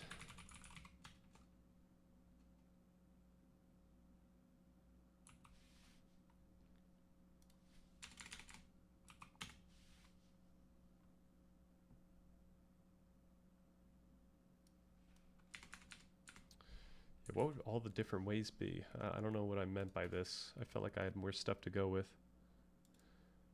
I want to spend time figuring out how best to explain this in the most careful way. For example, saying that we arrive at the same reality is most certainly inappropriate. I use pragmatically similar because that's the best I can come up with.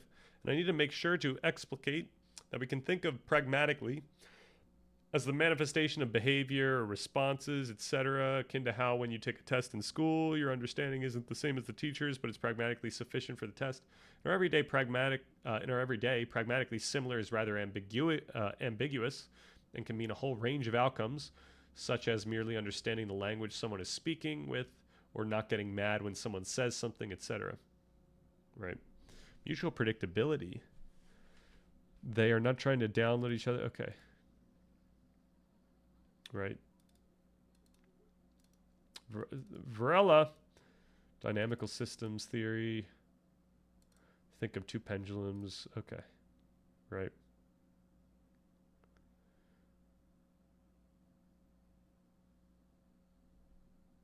All right. So yeah, framework of freedom reimagined. There we go. That'll be a late game topic. To clarify, when you say the physical world is causally constrained, when I ask how you define causality, I'm asking why does the physical world have causal constraints? Isn't that something we can't answer yet in physics? Like why? Oh, so yeah, I guess when you mean causal constraints on our subjective experience, because we know why that is the case. That's what I've been talking about this whole time. That's the framework of predictive processing. We can see the causal constraints. But if you mean like why is there causality in the physical world, like that's something I don't think we've answered yet. Or it's something that like doesn't need an answer just based on what the definition actually is. It's more of like why do we have light and entropy and stuff like that. If you watch Beth try and define Vipassana, your head will spin and it will sound unattainable to even practice it. Wow. Maybe I misremember that. But she had some crazy technical definition. Oh, of course. Vipassana has also been bastardized by the West to be pretty meaningless unless you are more specific.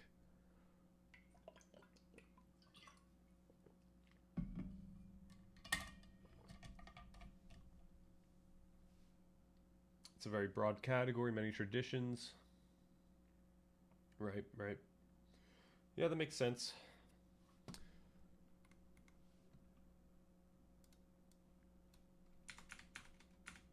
Okay, did we already get this? How much of this do we have? We need to make it clear we don't know enough about the brain to map a neural architecture to understanding. However, we know each person's understanding must be different. That's, okay, that's fine. This needs to be said, better said. Pragmatically similar can mean most intuitively that we behave in such a way that one would expect if they understand something in roughly a sim way. Most fundamentally, it is a synchronization of predictive models such that they can operate without experiencing uncomfortable salient prediction errors.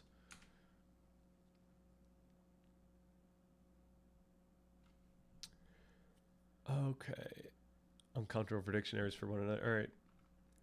Student answering the test. Pragmatically similar. It's multidimensional. Developing pragmatically similar understanding allows us to operate peacefully and generate. Okay. We got that. All right. We made it. Made it to the next part. So this is actually just I copied all the a lot of stuff from part 1 of the document. The epilogue. Part 1. Okay, moving on. Actually, I don't know if I want to move on yet. I think we should deal with what we've been given. That's a bummer. We gotta do this so that we don't get too far away. Okay, here's what I have right now. What do I want to say about these Seth quotes? Okay, for the Seth quotes, can you make sure to keep a lot of their essence without having to rename him over and over. Perhaps we just name him as early as we can, and then continue with the essence of his ideas, of his quotes.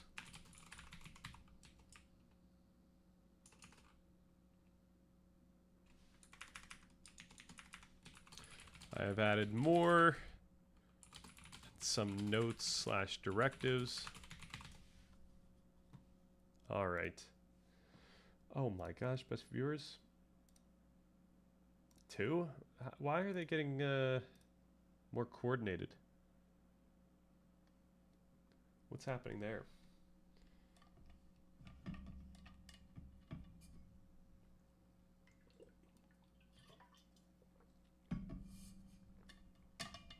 And how do we make it so that people that say best viewers? Actually, no, I guess we shouldn't do that. Why does WebQuest-X.online not get auto flagged? Interesting. Okay, bringing evolutionary blah, blah, blah, blah, blah. To solve the transition problem at the beginning, we simply need to extend the biological mandate of phase 9 outward. Personal allostasis requires social allostasis because for a human, the most dangerous and unpredictable element in the physical environment is another human. We don't want to say things like the most dangerous, but it's perhaps the most complex element, and perhaps, you know, one of the most unpredictable. We couldn't even say the most complex. There's a lot of complex things that we don't understand. Like, humans seem less complex than I don't know, if you were from 1600 and I gave you an iPhone, the iPhone would be pretty perplexing, and you would think it's really complicated. Granted, it might be more complicated than actually it's not, but all right, I don't want to go down that route. Okay, let's try to go through this as quickly as we can. If every human being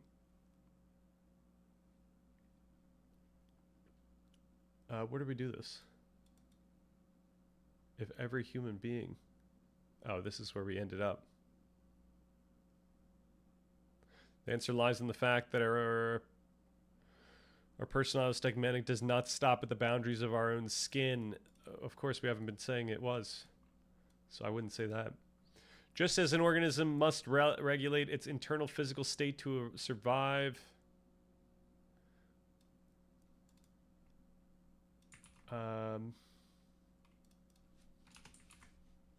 just as an organism must regulate its internal physical state to survive, a social organism must...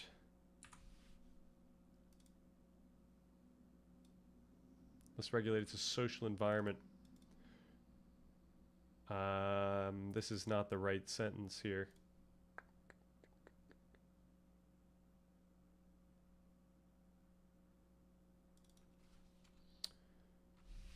All right, let's try to get this to do what I want it to do here. Need a new sentence here. Can't make it seem like these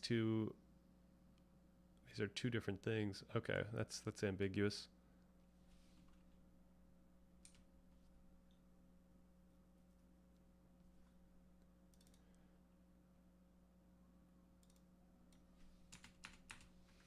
All right, let's see what happens there. Another question is, do you believe in Aristotelian causality or mechanistic causality out of curiosity? Chances are, if Aristotle describes something, it's going to be not like as effective as a modern description. I don't know what Aristotelian causality means, though. Explains why things exist and change through four distinct... Okay, yeah, I wouldn't follow this type of framing. I just wouldn't explain things this way. One must know its physical makeup, its structure, the source of its change. Yeah, like that. Now, the way he's talking about this thing is trying to connect these two grounds of the physical world and what we end up conceptualizing as within the physical world. And it might be inappropriate to conflate these things. Would you try call-ins? You could practice discussing these things. Would be cool content. You're old.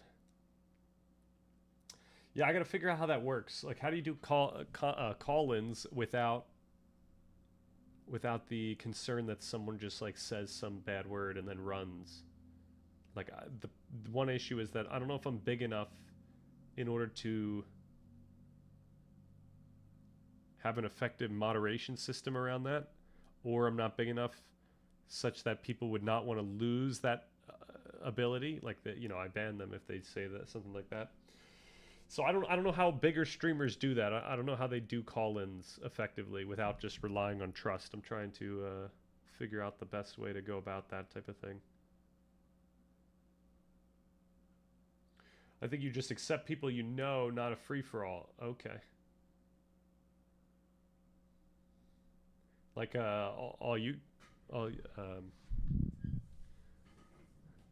just get the whole chat in there, all the regulars.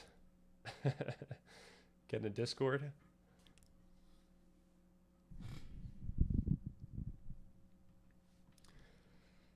Or maybe just Ivan, you know, talk with Ivan about some of these things. I'm kind of curious if I can make an effective enough logical arc in phase 9 and 10, mainly 10 here, for Ivan. Like, I'm curious what he would think about this arc, because it's still following the you know, it's following the very physicalist grounding until we make that full circle. And I'm just curious. I don't know if he's as interested in the philosophy of that type of thing. Like, it is nice actually just staying in the, like, not having to deal with this type of weird paradox that I arrive at. Some vetting. Yeah, common sense judgment. Would be cool to invite someone on stream. Yeah, when I at a certain point, I feel like I'm gonna get to the point where I'm just like, all right, we gotta start going out into the world, you know. Remember, I keep saying that this is my Batman Begins, early in Batman Begins stage. Like I'm still just fighting with Liam Neeson. At some point, I have to come back, and that's when I think I start doing the networking. My understanding is that Aristotle argued there are 4 forms of causality, right? That's what we just saw. And final, whereas mechanistic philosophy believes that only efficient and material causality exists. What is efficient and material causality? What is efficient causality?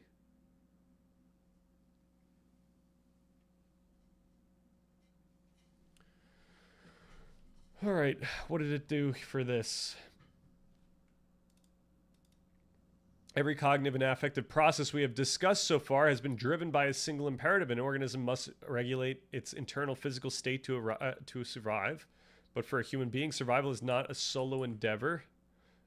We don't want to say something like that, but we could say something like, for social species,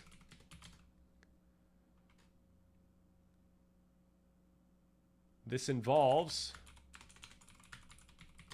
modeling and predicting. We should just say predicting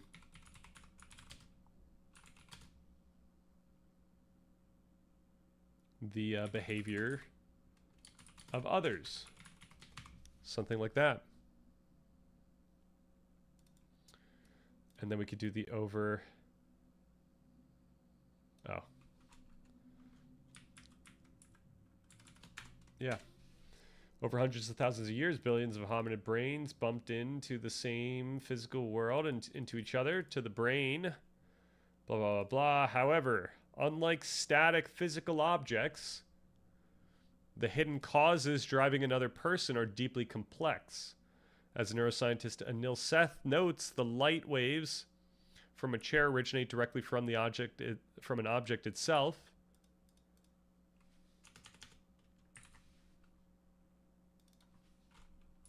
Oh, we said chair. The light waves from a physical, from an object, from a physical object originate directly from the object itself, but the sensory signals of another person's mental states must pass through a chain of intermediate stages, with each stage creating a massive opportunity for ambiguity and off-target inference. This is also a little weird to say because there is still the physical, you know, direction here, but ambiguity and error and predictive error.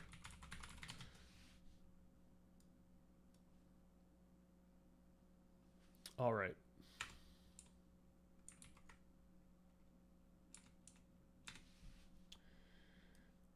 To navigate this ambiguity, humans develop deep evolutionary mechanisms for theory of mind, the cognitive ability to guess the hidden causes of other people's behaviors, emotions, and intentions.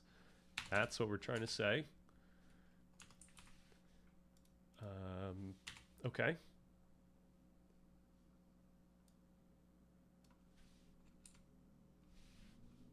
Crucially, we do not just passively observe these hidden causes. Crucially,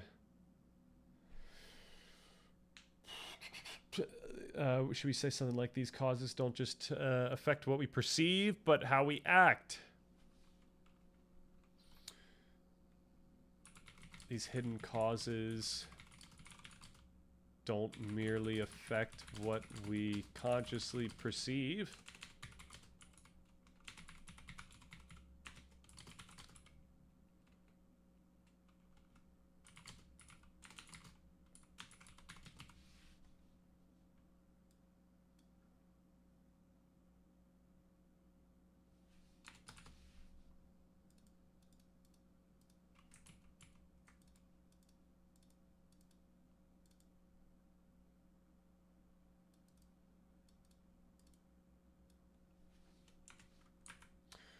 Both what we consciously perceive and, crucially,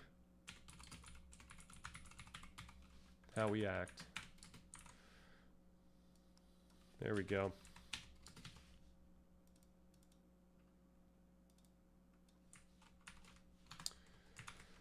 All right. And then we could say active inference applies to our social.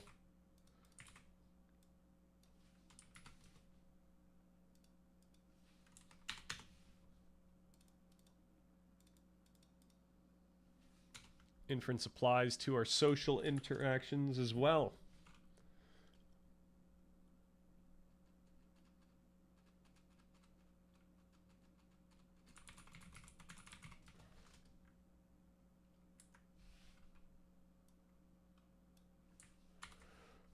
No, we should say something like we can think of a of active inference in relation to our social interactions regarding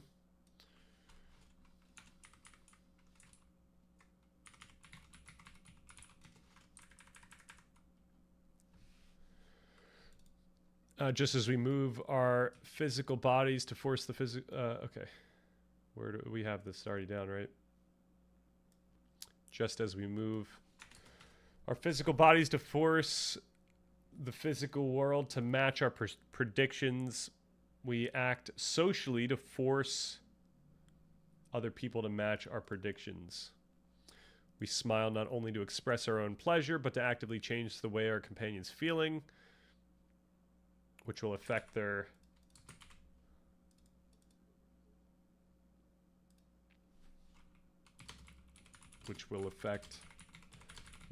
facial, I don't know, their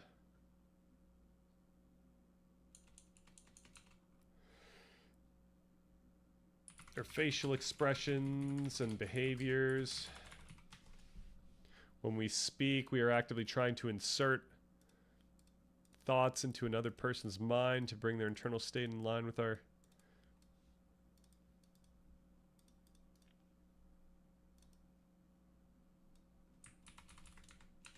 we should have one sentence that brings it to the behaviors. Once again, these predictions are, what's the word here? They're verified or validated through our empirical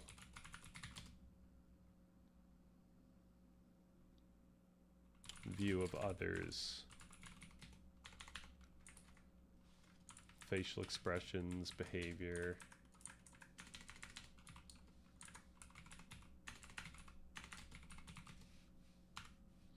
Then I'm just going to say, can we somehow integrate this idea? And can you help with this paragraph?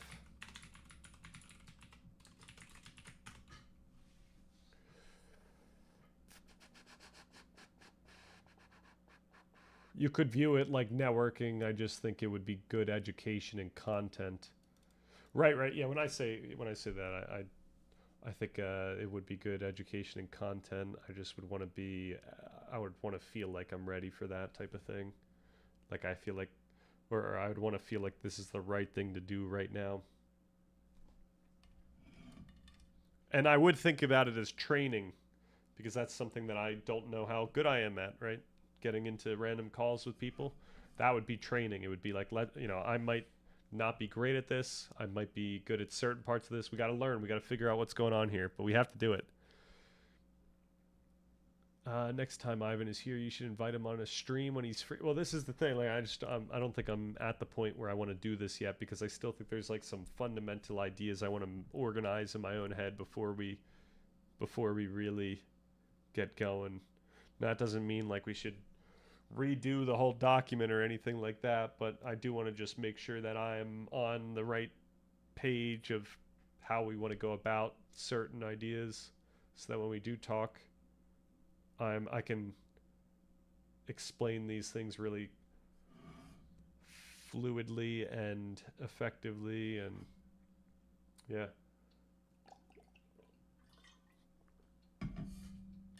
Material causality is what an object is made of, and efficient causality is what externally is affecting an object. Okay. Yeah, in physics, there's no difference.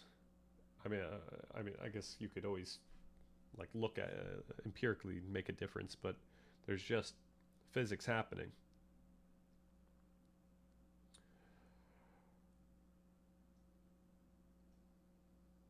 But I would certainly look at it through that, the more physical lens, the more appropriate lens than the Aristotelian way.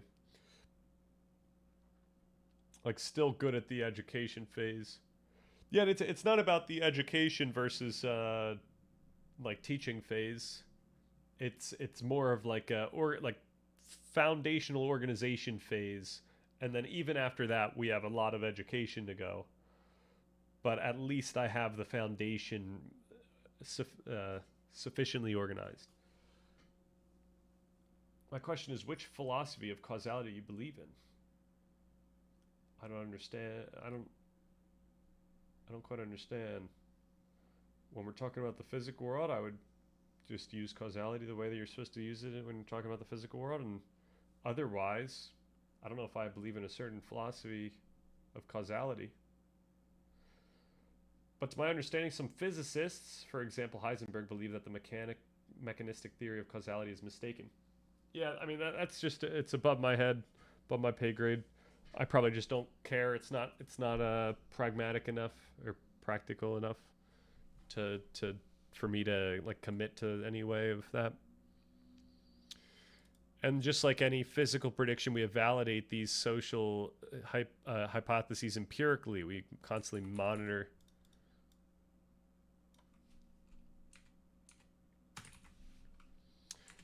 monitor their facial expressions, vocal tone, and physical behaviors, using this incoming sensory data to confirm whether our actions successfully minimize, just to confirm whether our predictions to continuously confirm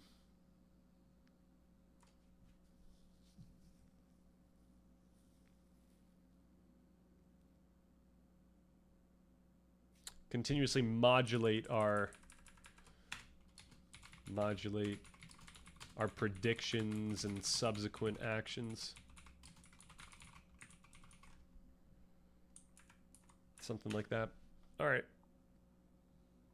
So you're agnostic as to whether the four causes are correct or the mechanistic forms of causality are correct? What do we mean by correct here? And are we saying the four causes as in the Aristotelian way? Because I think, I'm always trying to find the explanation that's, more allowed to be believed in a sense. So I'm pretty certain that even if Heisenberg doesn't like the mechanistic perspective here, the mechanistic one is still better than the Aristotelian perspective. And then Heisenberg might put forth a perspective that he thinks is even more appropriate than the mechanistic explanation. Like, as science goes on, we find out that what was our leading explanation is not the leading explanation anymore, but it's still a better explanation than what we had before it. Oh, we believed in the four causes. Okay, well then I don't know what, maybe I just don't know what I'm talking about here. He believes in the Aristotelian four forms of causality: formal, material, efficient, and final. Is that a Heisenberg take?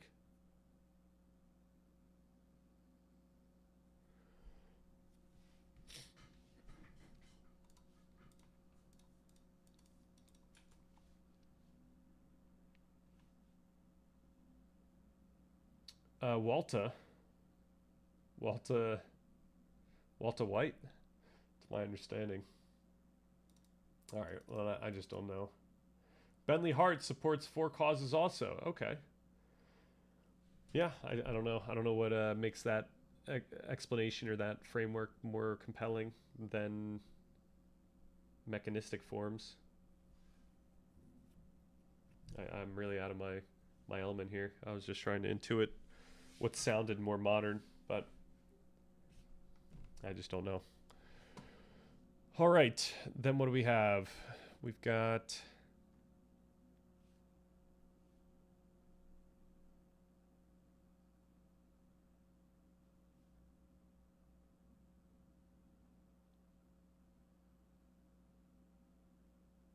What happened here?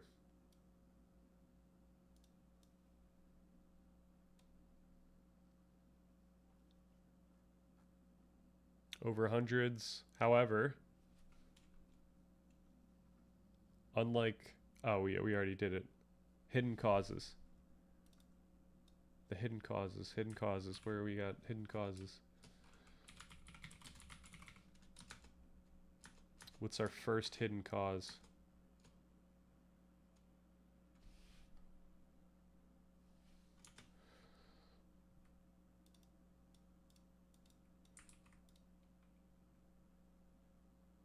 All right.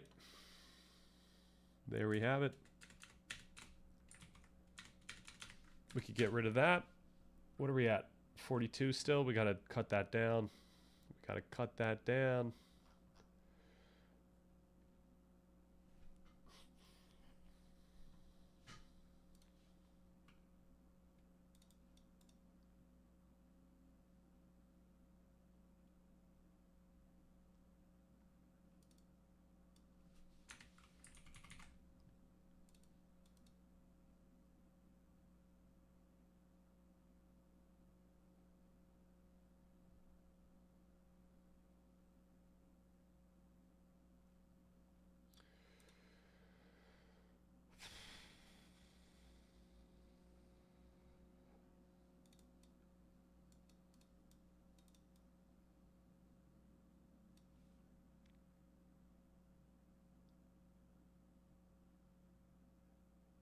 Oh, here's the reciprocity thing. In other words, I can understand what's...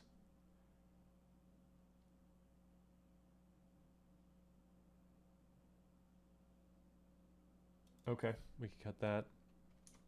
That's already been applied. Just as with visual perception, social perception depends on context and expectation through changing sensory data and interpersonal. Okay.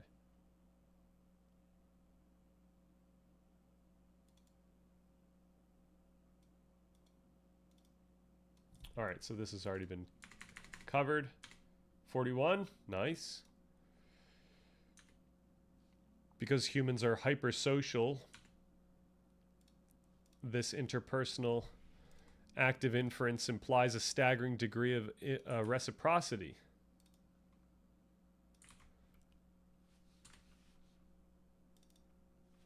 We could just say a degree of reciprocity. My best model of your mental state must include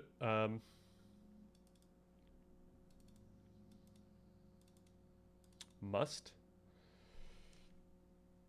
It implies a degree of reciprocity.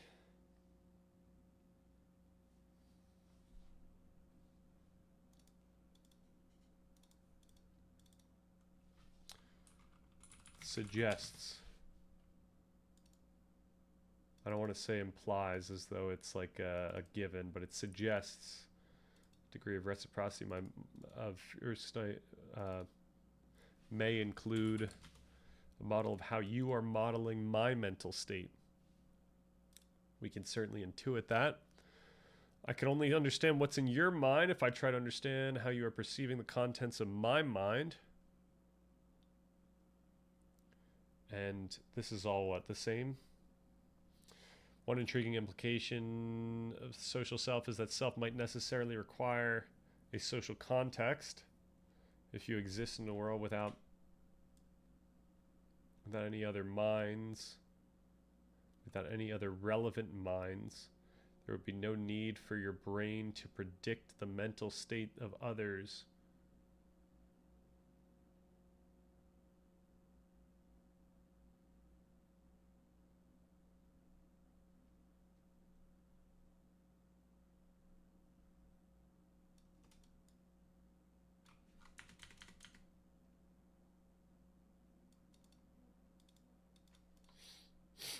Okay.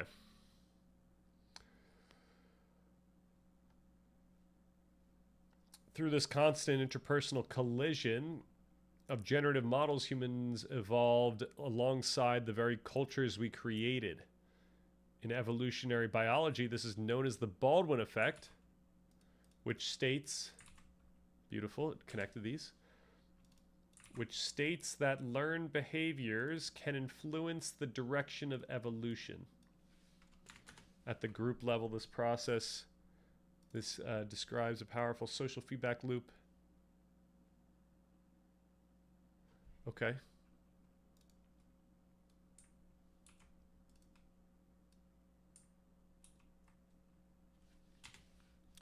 When a group develops a more effective culture, one that allows for better coordination in hunting, more precise warnings, or stronger social bonds, that group as a whole gains a significant survival advantage. This very success creates a new... okay. We don't need the very here. This success creates a new selective pressure within the group.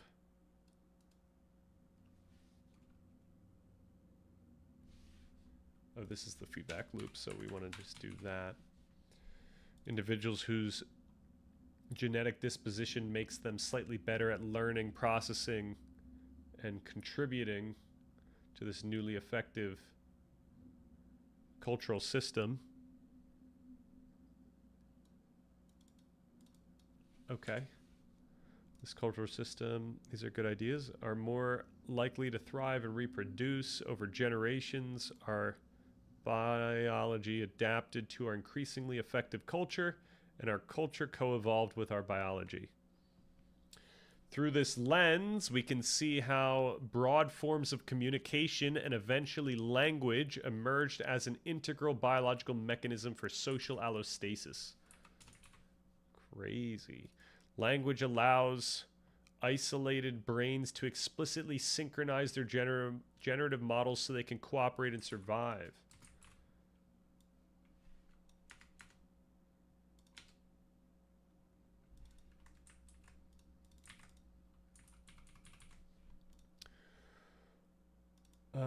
This social allostasis is an incredibly dynamic process when you place multiple predictive brains.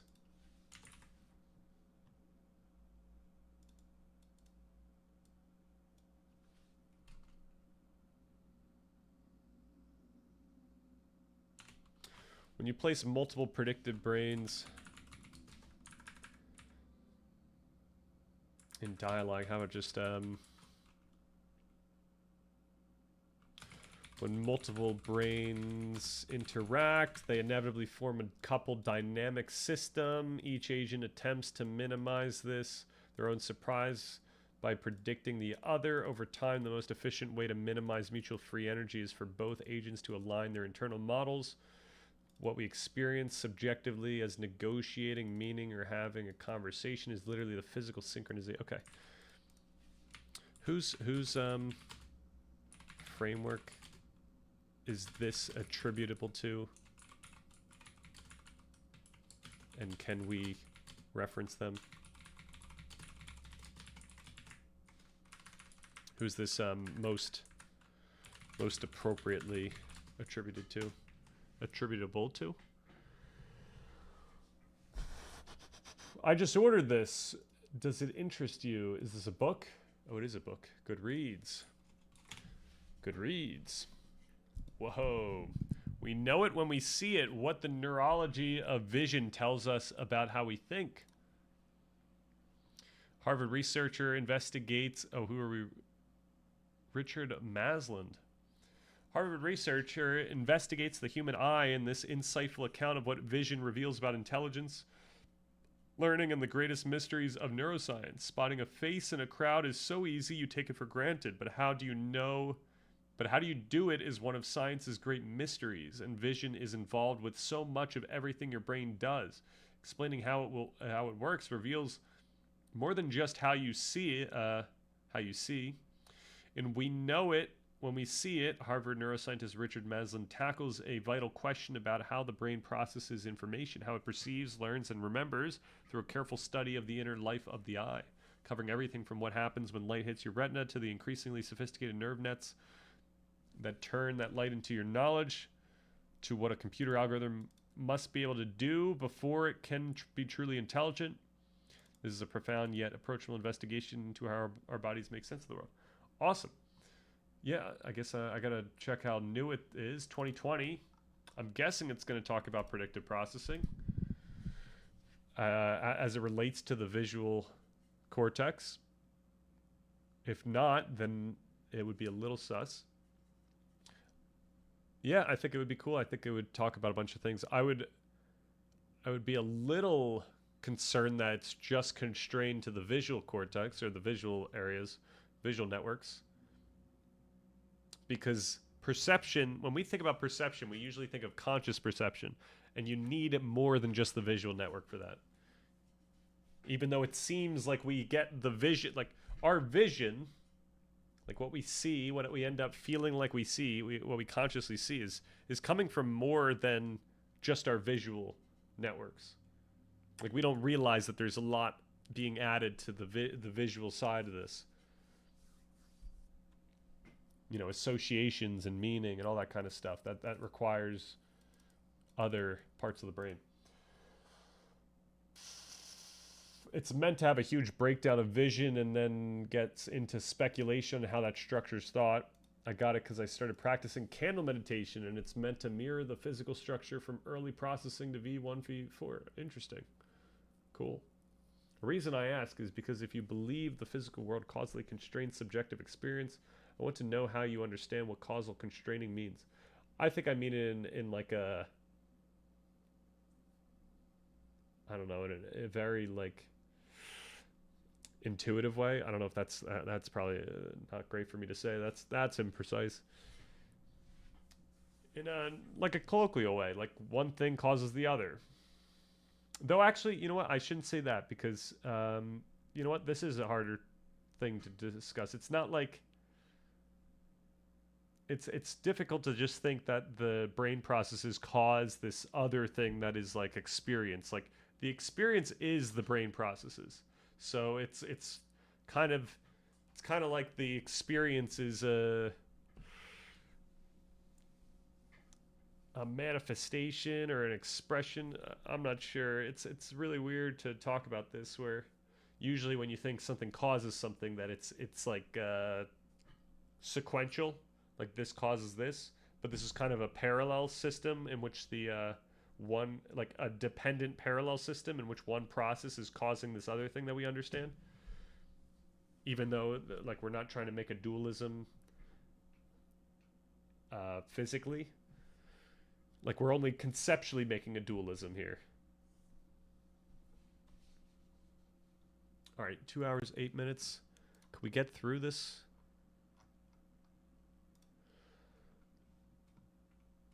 All right. The framework and Frith, we knew this, right? This is where I literally grabbed it from. We actually saw their names. While Friston provided the mathematical physics, Frith is a legendary figure in the neuroscience of social cognition and schizophrenia. In 2015, they co-authored a landmark paper called A Duet for One, where they formally proved that communication using birdsong as the model is literally just two active inference engines minimizing prediction error until their internal models synchronize. What? They proved? Could we get that then? Could we say it at that same type of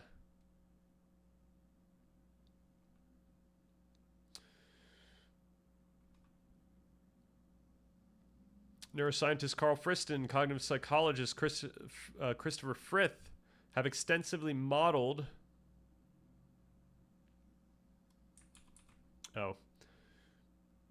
have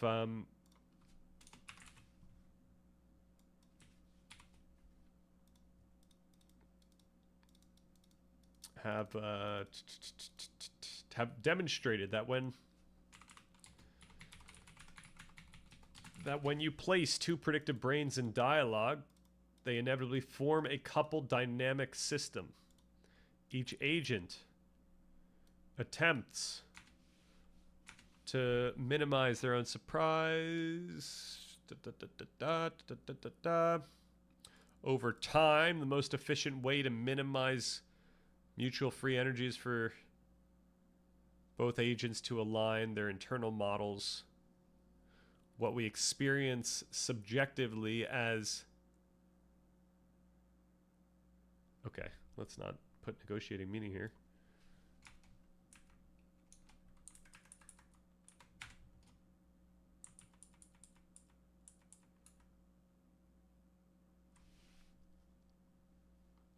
What else was supposed to come after this?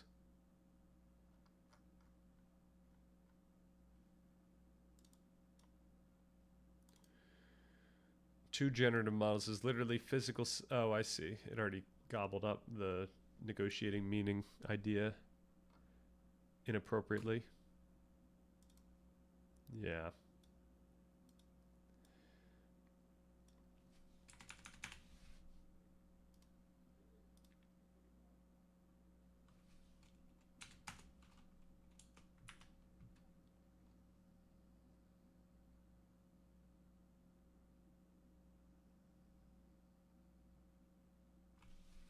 To align our models.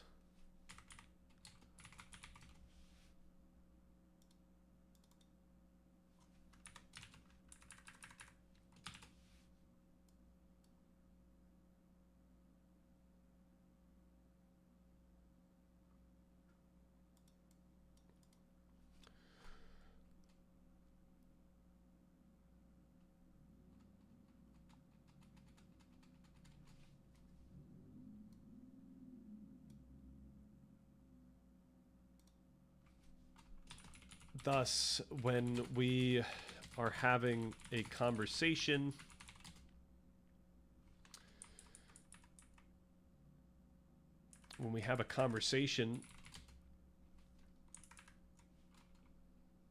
with someone, thus we can consider that when we have a conversation with someone, we are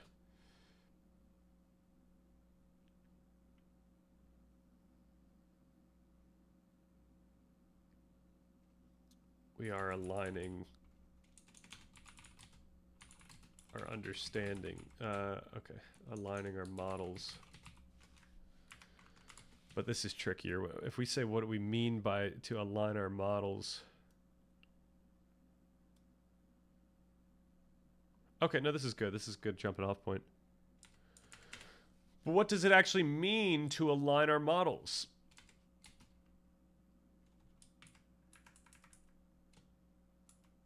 Oh, I want to get rid of this one. This is the bad one.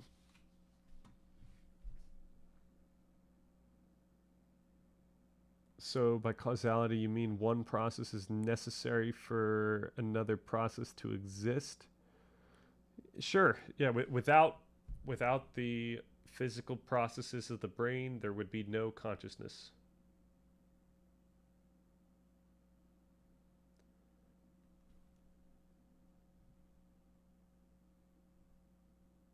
And then we could also go into causality of very specific neural correlates. You know, if you were to perturb or stimulate this part of the brain, you will consciously experience this emotion. Something like that.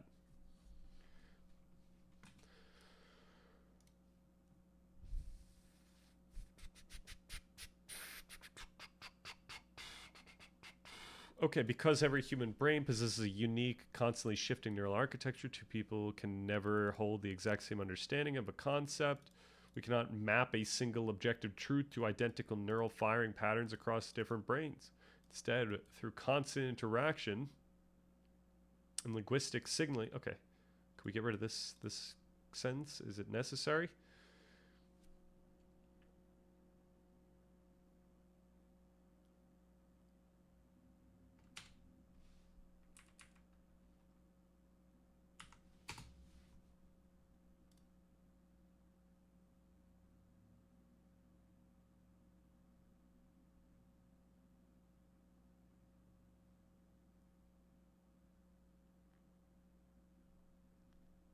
And then can I do this? Can I just say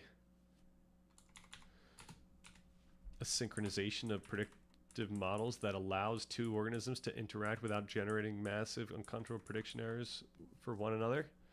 Consider a student answering a question on a test. To get the right answer, the student does not need to possess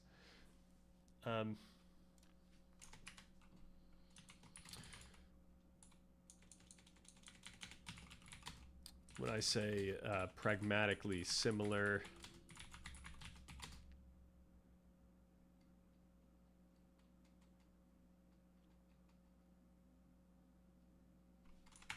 we can only consider what pragmatically similar means in different contexts. Consider, man, I said consider twice. We can only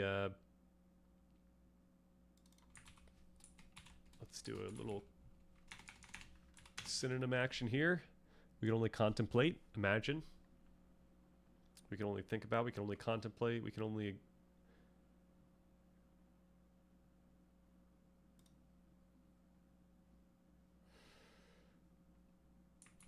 all right, let's not say only then. Let's just say we can think about what pragmatically similar might mean in different contexts. Consider a student answering a question on a test. To get the question right, the student does not need to possess the identical understanding as the teacher who wrote the exam. Their internal generative model simply needs to be pragmatically similar enough. The student's internal model simply needs to be pragmatically similar enough to write the answer the teacher expects. Beautiful. Intuitively,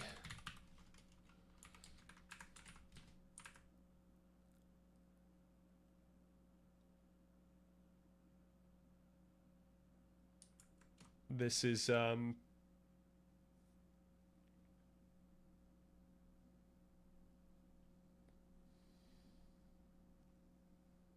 synchronization's really weird here. Can we get a synchronization synonym? That is going to work. This coordination. I don't know.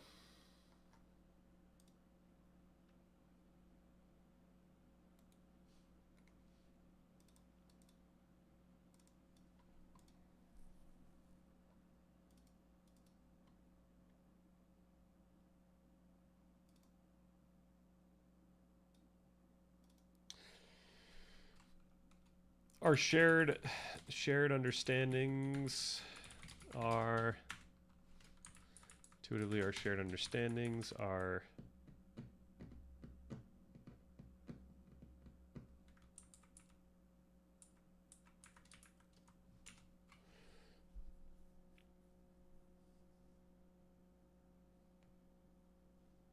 multidimensional. We each belong to countless overlap. Okay, shared. Yeah, I think that's fine. Shared understandings are multidimensional. We each belong to countless overlapping cultures, families,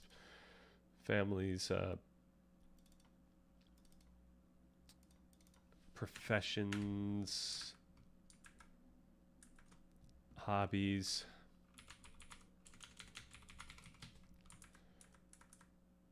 And we maintain pragmatically similar understandings with different populations about thousands of different topics. What else we got? That was it? We're done?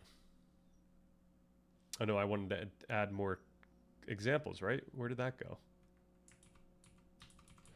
All right, well, it's there.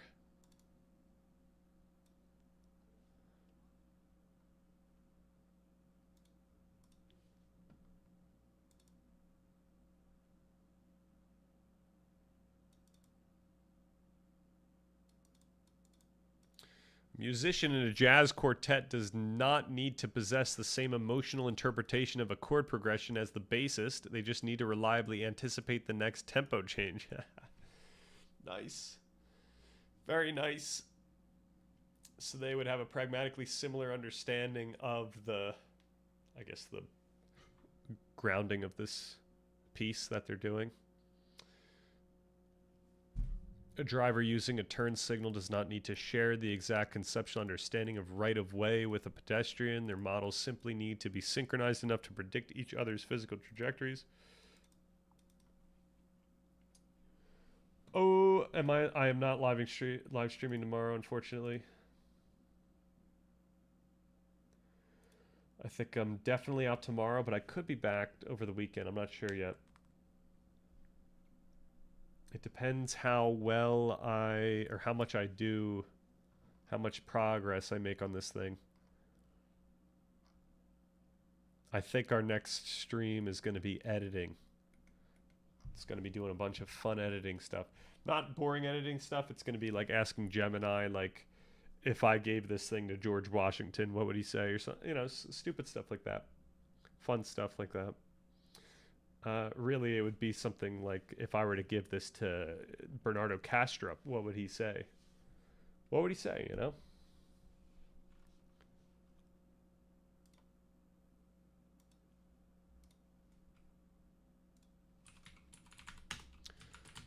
If I were to perform this essay, no, I should just say give this essay to Bernardo Kastrup, what would he say?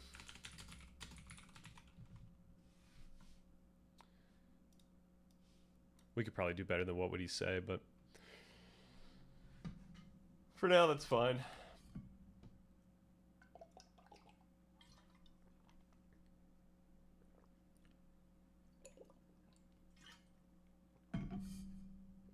I don't even know if I actually do an effective argument against his type of idealism, so I don't even think this is going to be that interesting. He would likely read the first 8 phrases with vigorous nods of approval, only to bring his fist down on the table during phase 9. Oh, phases. I thought like the first 8 phrases. Phase 9 and phase 10, what's wrong with that? He would praise the rigorous breakdown of predictive processing, the free energy principle, and the dismantling of naive realism. He frequently cites Carl Friston's work and actively argues that the free energy principle is entirely correct. However, he would aggressively attack the unquestioned ontological assumptions lurking beneath your neuroscience, accusing the essay of smuggling physicalism through the back door and then throwing its hands up when the inevitable paradoxes arise. All right. The brain generating itself. Critique would center on a glaring contradiction in your premise. You spend the entire essay proving that the physical world is a controlled hallucination, yet you continually attribute the generation of this hallucination to a physical brain. You write that the mind is trapped inside a dark skull and that the brain is a biological machine. Kastrup would point out that a skull, a brain, and neurons are all physical objects. They are phenomenon within the realm of perception. If all physical objects we perceive are generated as a dashboard representation or a hallucination to help us navigate reality, then the brain itself is just an icon on the dashboard, right?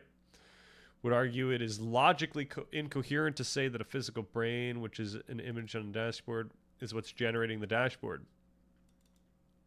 Well, that's because, and perhaps it's not clear currently in the writing, but it's that these aren't the same thing.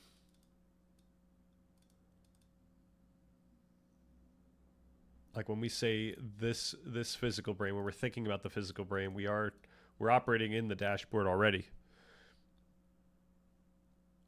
Which I guess is what he says is what's generating the. Yeah, the difficulty is that we're talking about the physical brain. What we're talking about is, in theory, the physical brain, but we're engaging with a concept that isn't actually the physical brain itself. So we always have that type of paradox. I should ask, how do I make my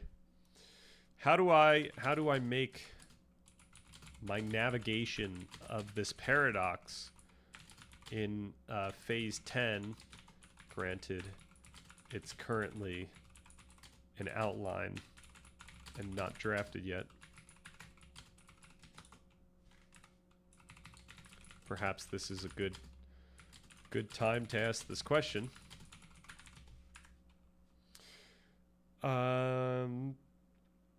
Precise or effective enough. Precise/effective enough to give a sufficiently satisfactory answer to this question.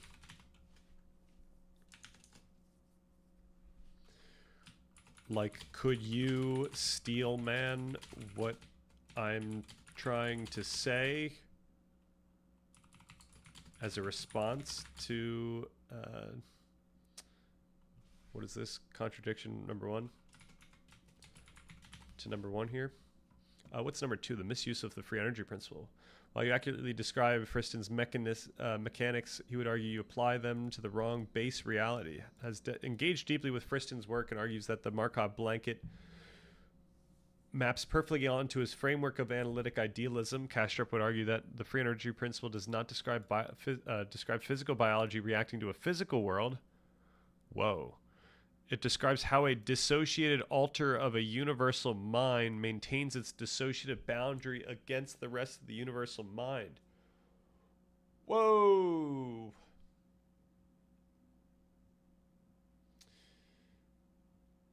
What the organism is actively maintaining is not its physical matter, but the dissociation that allows it to have a localized individual perspective. Whoa. There's actually something compelling about this direction, because we only ever consider Markov blankets empirically. That being said, when Friston talks about the Markov blanket, he doesn't necessitate you actually see the thing that we're trying to say exists. It's theoretical. Kastrup is making a claim about what we end up empirically seeing as a system that's maintaining its bounds. So this is actually pretty cool of an argument. Except it really doesn't go. It's not in the spirit of free energy. I think the original, the OG. All right, the rejection of phase 10 and epistemic surrender. Kastrup would have the most visceral reaction to your conclusion in phase 10, where you argue that because we are trapped in subjective predictive models, metaphysical debates are futile and we must retreat to pragmatic linguistic synchronization. He would call this an epistemic cop-out. He would argue that you only hit a terrifying philosophical problem because you clung to the assumption that there is a physical, non-mental world hiding behind the veil. Yikes. Kastrup argues that we can do metaphysics, and we do it through parsimony and reason.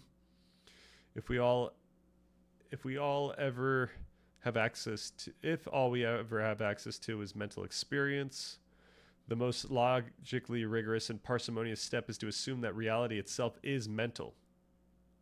The moment you posit a secondary unobservable substance called matter causing your experiences, you create the unsolvable paradoxes your essay trips over. Okay, I should try to ask for a similar thing for that.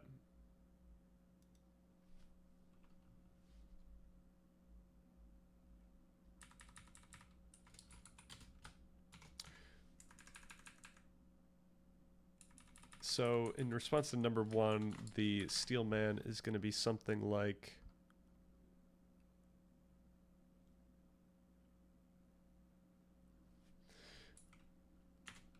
acknowledging that recognizing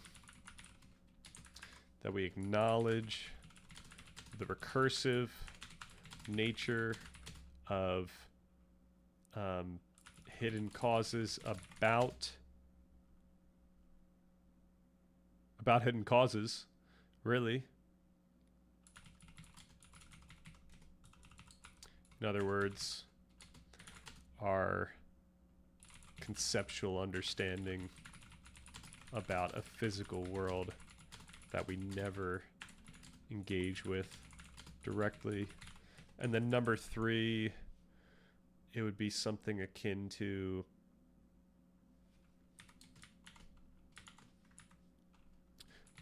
recognizing the conclusion that we can't I don't know, assert any absolute ontological grounding, even the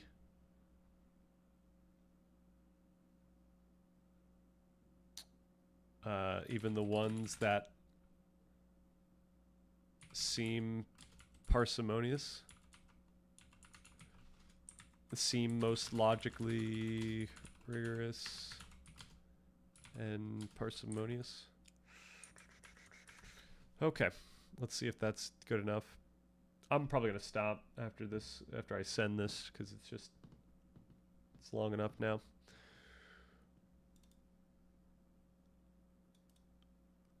Right, the moment you posit a secondary unobservable substance called matter, you create the unsolvable paradoxes. Right. Right, fair.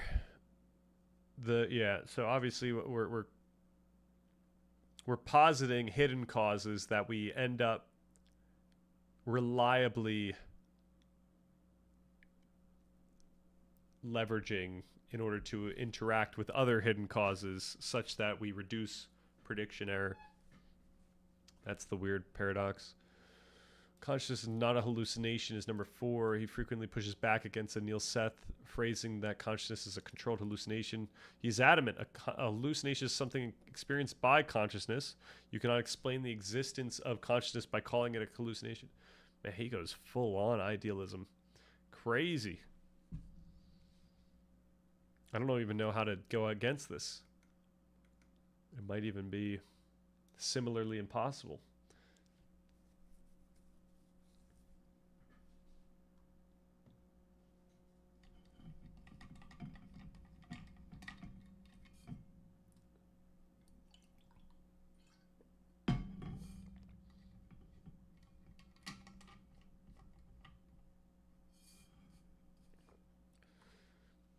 Okay.